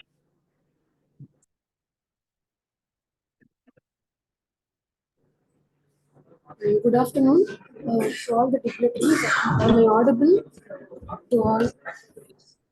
Am I audible? And is the screen being shared to everybody? Yes, ma'am. Thank Everything you. is perfect. Please Thank start. you. Thank you. Audible. So good afternoon once again to all the dignitaries. It gives me a great pleasure, and it is a great opportunity for me to present a paper on the determinants of knowledge management practices among B schools in Coimbatore district, an exclusive research. So to start with the introduction of the study, so organizations are, according to me, the purpose of any educational institution, we can say that it is to develop the students. So organizations are for the purpose of survival, and to gain competitive advantage over its rivals, they are adopting various strategies in order to be unique in the market.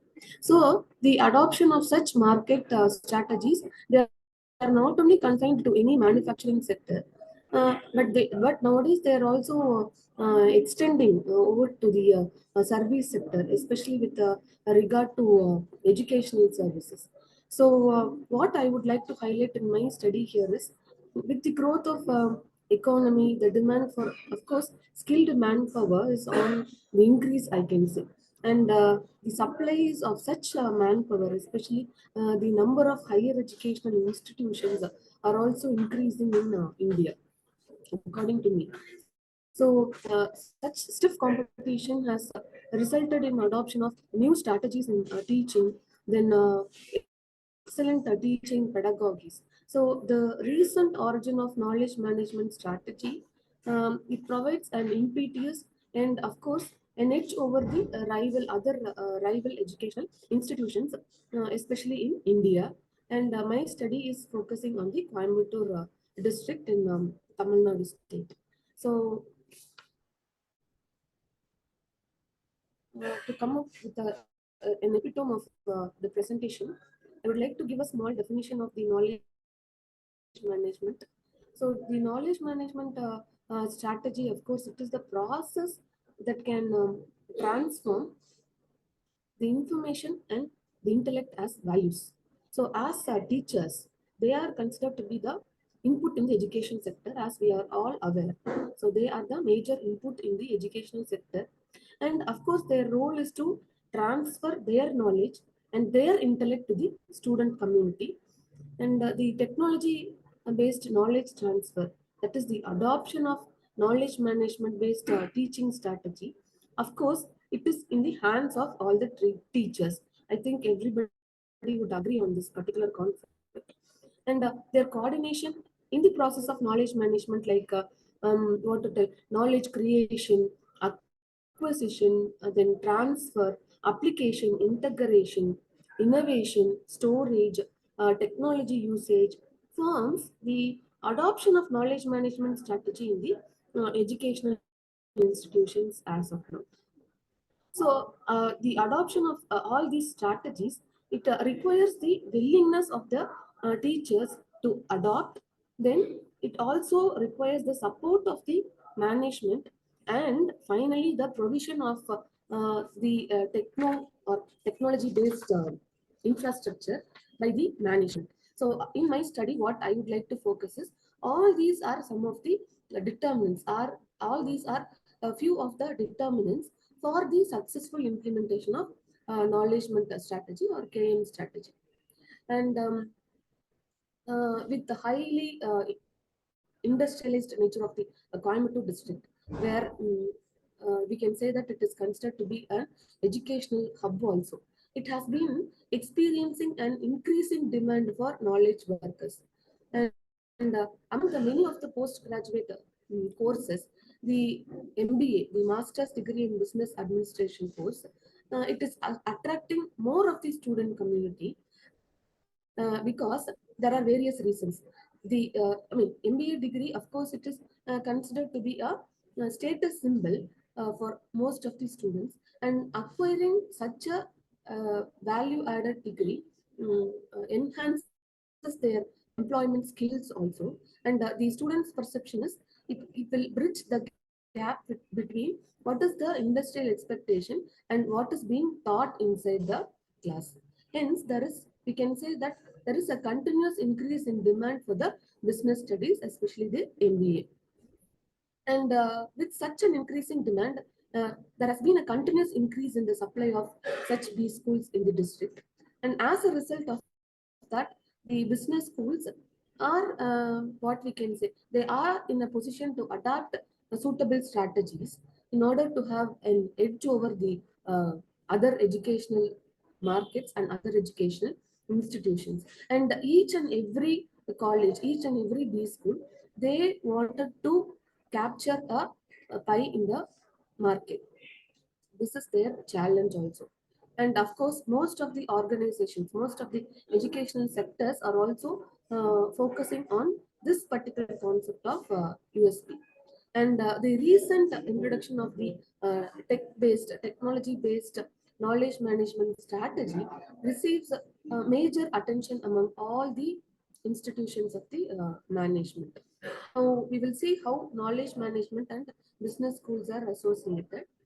According to me, what we can say that the domain of higher education institutions to create intellectual capital is to create intellectual capital, and of course this is done by the students. So the teachers, what they do is they transfer knowledge to the students. This involves a multiplicity. No, it is not a single activity. It involves, according to me, a multiplicity of various activities, like collection of information, then selection or identification of information, then structuring and integrating the ideas to form or to explain the theories or phenomena in the classroom through the use of maybe we can Excuse me, say ma'am. sophisticated Requesting you teaching. to conclude your Yes. session. Requesting you to conclude your session.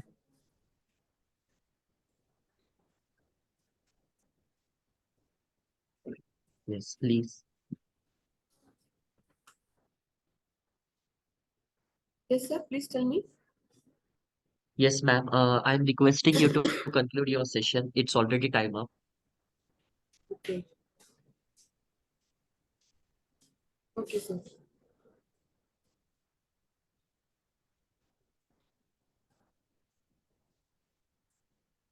May I have 1 minute, please? Dr. Suganya, please come to your research methodology and your findings. Okay. My research methodology, what I have taken is, I'd like to speak about the objectives of my study first. The objective is to portray the socio and professional background of the faculty members and to trace out the various crucial factors for the knowledge management that will be implemented in the management institutions. So my sample size will be 300, and out of which 10 faculty members they are identified based on the convenience sampling method.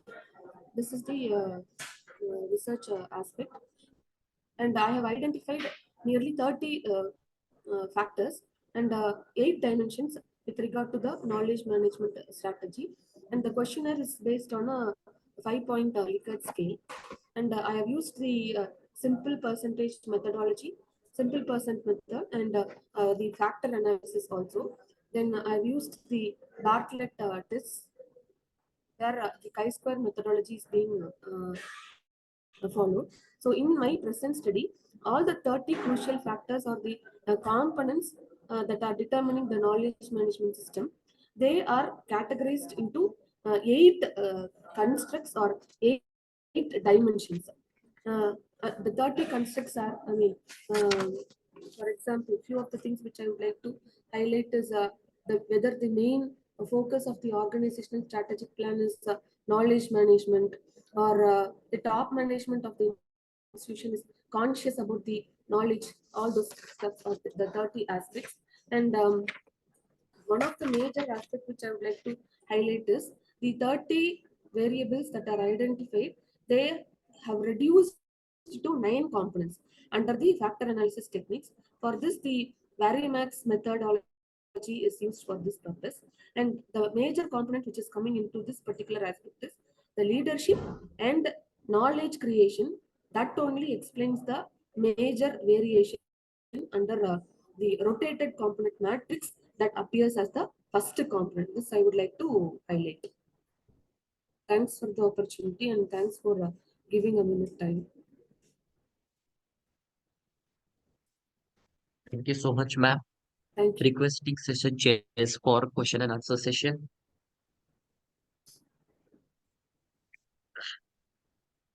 Any questions, sir and ma'am? Okay. I just want to, Dr. Suganya, because your slides were not getting changed, so we could not understand much about your presentation. But can you tell me that Okay, what basically the conclusion you have identified? And can you change your slide so that we can see? It is on problem setting.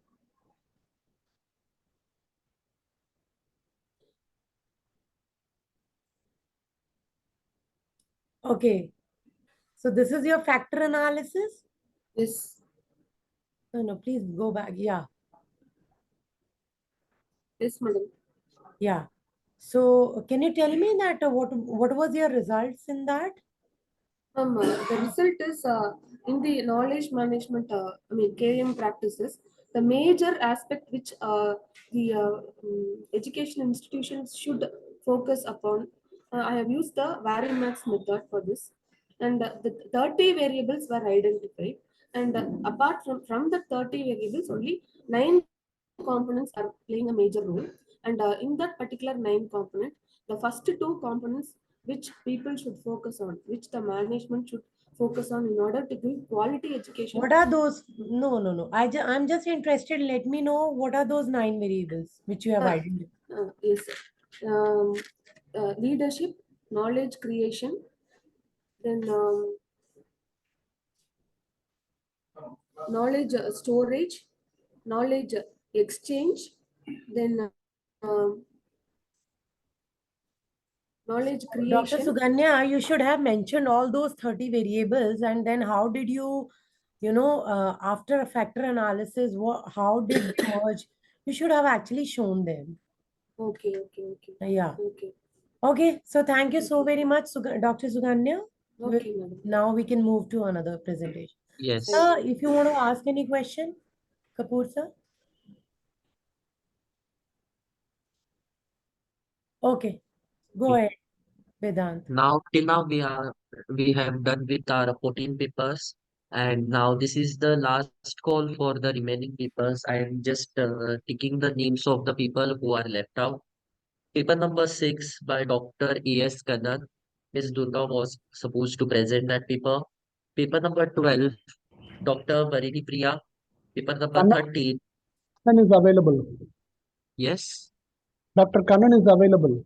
Yeah, Okay. can I start the presentation, sir? Yes, sir. Please start.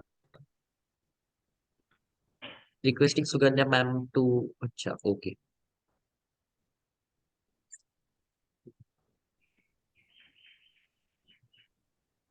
Thank you for the opportunity. Thank you.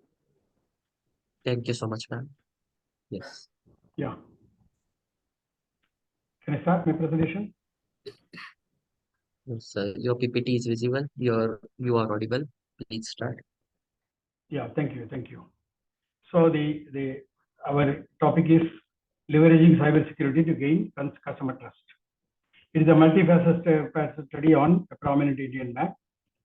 And, ECRM has emerged as an indispensable mechanism, pivotal to augmenting customer contentment, cementing loyalty, and bolstering retention.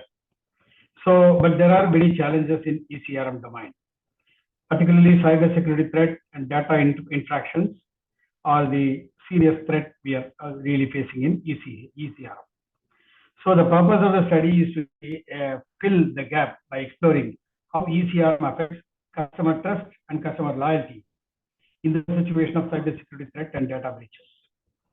So the basic research questions we have considered are: how does ECRM influence customer trust and loyalty in the banking industry? How does the perceived seriousness and frequency of cybersecurity threat and data breaches weaken or strengthen the influence of ECRM on customer trust and loyalty? How do customers deal with the fear and worry caused by cybersecurity threat and data breaches? And how do customers assess the trustworthiness and reliability of their banks after experiencing cybersecurity threat and data breaches? So to answer these questions, we have developed around 6 hypotheses based on a detailed review of literature connected to the topic. So the first hypothesis is cybersecurity threat and data breaches have negative effect on customer trust. Then the second one, the negative effect of cybersecurity threat and data breaches on customer trust in ECRM is moderated by the perceived severity and frequency of cybersecurity threat and data breaches. And the third hypothesis is cybersecurity threats and data breaches have negative effect on customer loyalty. And the negative effect of cybersecurity threat and breaches on customer loyalty is moderated by perceived severity and frequency of cybersecurity threat. And customers use various coping strategies to deal with the uncertainty and anxiety created by the cybersecurity threat. And final hypothesis, the use of coping strategies by customers is influenced by the perceived control and social support that is available in ECR. So to examine all these hypotheses, To test all these hypotheses, we collected data from 539 bank customers, and the conceptual framework is this, and the survey methodology is adopted, and there was a questionnaire developed, self-administered questionnaire, and basically there are 4 segments: demographics, ECR, utilization and containment, trust and loyalty dynamics, and cybersecurity challenges and data interactions. So initially with the 30 bank patrons, we have done the validity testing, and then the final questionnaire is supplied to various people. Then the respondent profile is summarized here. Majority of our participants are male, 59%, and they belong to the middle age category, 29 to 35. As you see, 31.4% belong to that. And most of them are bachelor degree holders, around 54%, and around 26% are master degree holders. And coming to income side, most of them, majority of them, around 32%, they belong to 20,000 to 40,000 category, and around 25% belong to 40,000 to 60,000 category. That is it. And when we come to discovery statistics, we observe the mean values of the main variables like ECRM usage and satisfaction, customer trust, customer loyalty, cyber security threat, and perceived severity, and finally perceived impact. So all these things, mean value and standard deviation values are there, and the correlation coefficient is also observed. As you see, there is a high correlation, positive correlation, highly significant correlation at 1% level between customer loyalty and customer the ECRM usage and satisfaction. That is it. Both customer trust and customer loyalty, they are showing that, and there is a negative correlation between the ECRM usage and perceived security severity. And there is a positive correlation, highly positive correlation, highly significant correlation between the cybersecurity threat and the perceived impact. So these are the observations we see here. Then we move on to the model summary. First, we take the customer trust. The R square value is 0.56. So it's a good thing. 0.55 is the adjusted R square value, and significance level is 0.001. And you observe that highly significant that the usage, that variable has got, I'm sorry, this ECRM usage and satisfaction have shown highly significant impact on that, and with a coefficient of 0.42. And similarly, the security threat is also highly significant at 0.001 level, and the other two also significant at 5% level, and they are a negative coefficient. That is what we are observing here in the first model. The second model, with regard to customer loyalty, the adjusted R square value is 0.52, and it is also highly significant, 0.001. And here again we have the ECRM and also the security threat. They both are highly significant at 1% level, and the other two are significant. Excuse me, sir. Yeah. Yes, time is Yeah, up, sir. I'll go Requesting you to kindly conclude your session. Yeah, conclusion. I'm coming to conclusion. So, employing hybrid methodology, the study amalgamated insights from survey encompassing 529 banking clientele with a focused case analysis on a recent cyber on targeting HDFC Bank. So, the findings, they give this thing, and the exploration augments existing academic discourse. And furthermore, the insights gained hold instrumental value for banking institutions, guiding the formulation of robust ECRM blueprints. And that is the conclusion of the study. And we have multiple references. Just a glimpse of it given here. Thank you so much. After a lot of struggle, we are successfully able to present it. Thanks for your patience. Thank you so much, sir. Any questions from session chair? Yeah, just one of the slides, fourth, fifth slide. Can you show me that? Which slide, sir? The slide where you mentioned the schools, education, college, diploma, this sample, or what was that? Yellow. No, conceptual. This was that? What is this? This is the profile of the participants. Bachelor, masters, you combine them all? No, they are separate. Bachelor's degree, when we come to the correspondence profile, we have taken for education 4 categories: high school completed, diploma holders, and bachelor degree holders, and master's degree and above. No, you club These them all. 529 respondents are there, no, their profile. This is the frequencies 28 and this. Then more important is this. This is for you get your data from high school. Your voice is breaking, Professor. I'm not, Professor Kapoor, your voice is breaking. I'm not able to comprehend it. Okay. Yeah. This is, we have given about 525 respondents. Their profile is this.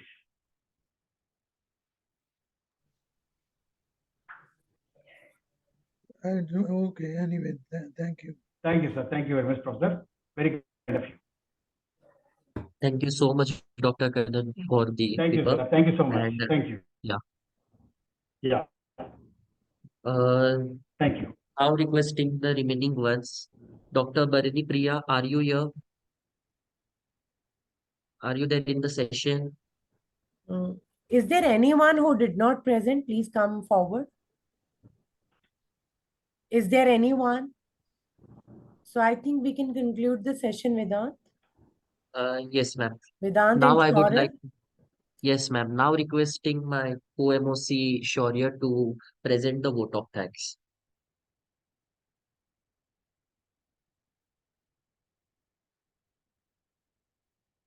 Shaurya.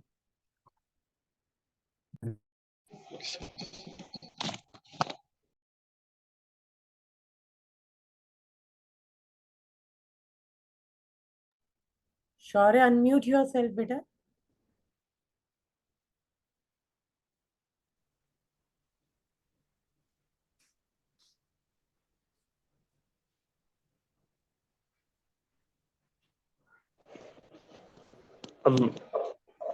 I'm very sorry for the network issue. Now, as we wrap up our conference, we extend our deepest gratitude to Professor Dr. Gurinder Singh, our Honorable Vice Chancellor, the guiding pillar behind all our conferences. His leadership has been instrumental in the success of this event. Additionally, our heartfelt thanks goes to speakers for the valuable insights and session chair, Professor P.K. Kapoor and Dr. Chitra Krishnan for their outstanding guidance. Today's enlightening discussion have set the stage for future advancements. Thank you to everyone involved for making this conference a resounding success. Thank you. Thank you, everyone, for the wonderful insights on the paper, and thank you for patient listening. Thank you, sir. Thank you, Kapoor, sir. Thank you, ma'am. It has been you have Thank been you a so much. wonderful host as such. We have given a lot of trouble to the organizers. In spite of it, you have been able to patiently wait for us and allow us to present. Thank you so much. Dr. Chitra, if you want to say something. Thank you so much, Dr. Priyanka. Thank you, Kapoor sir. Thank you so much. It was a wonderful experience. Thank you. Thanks a lot, dear.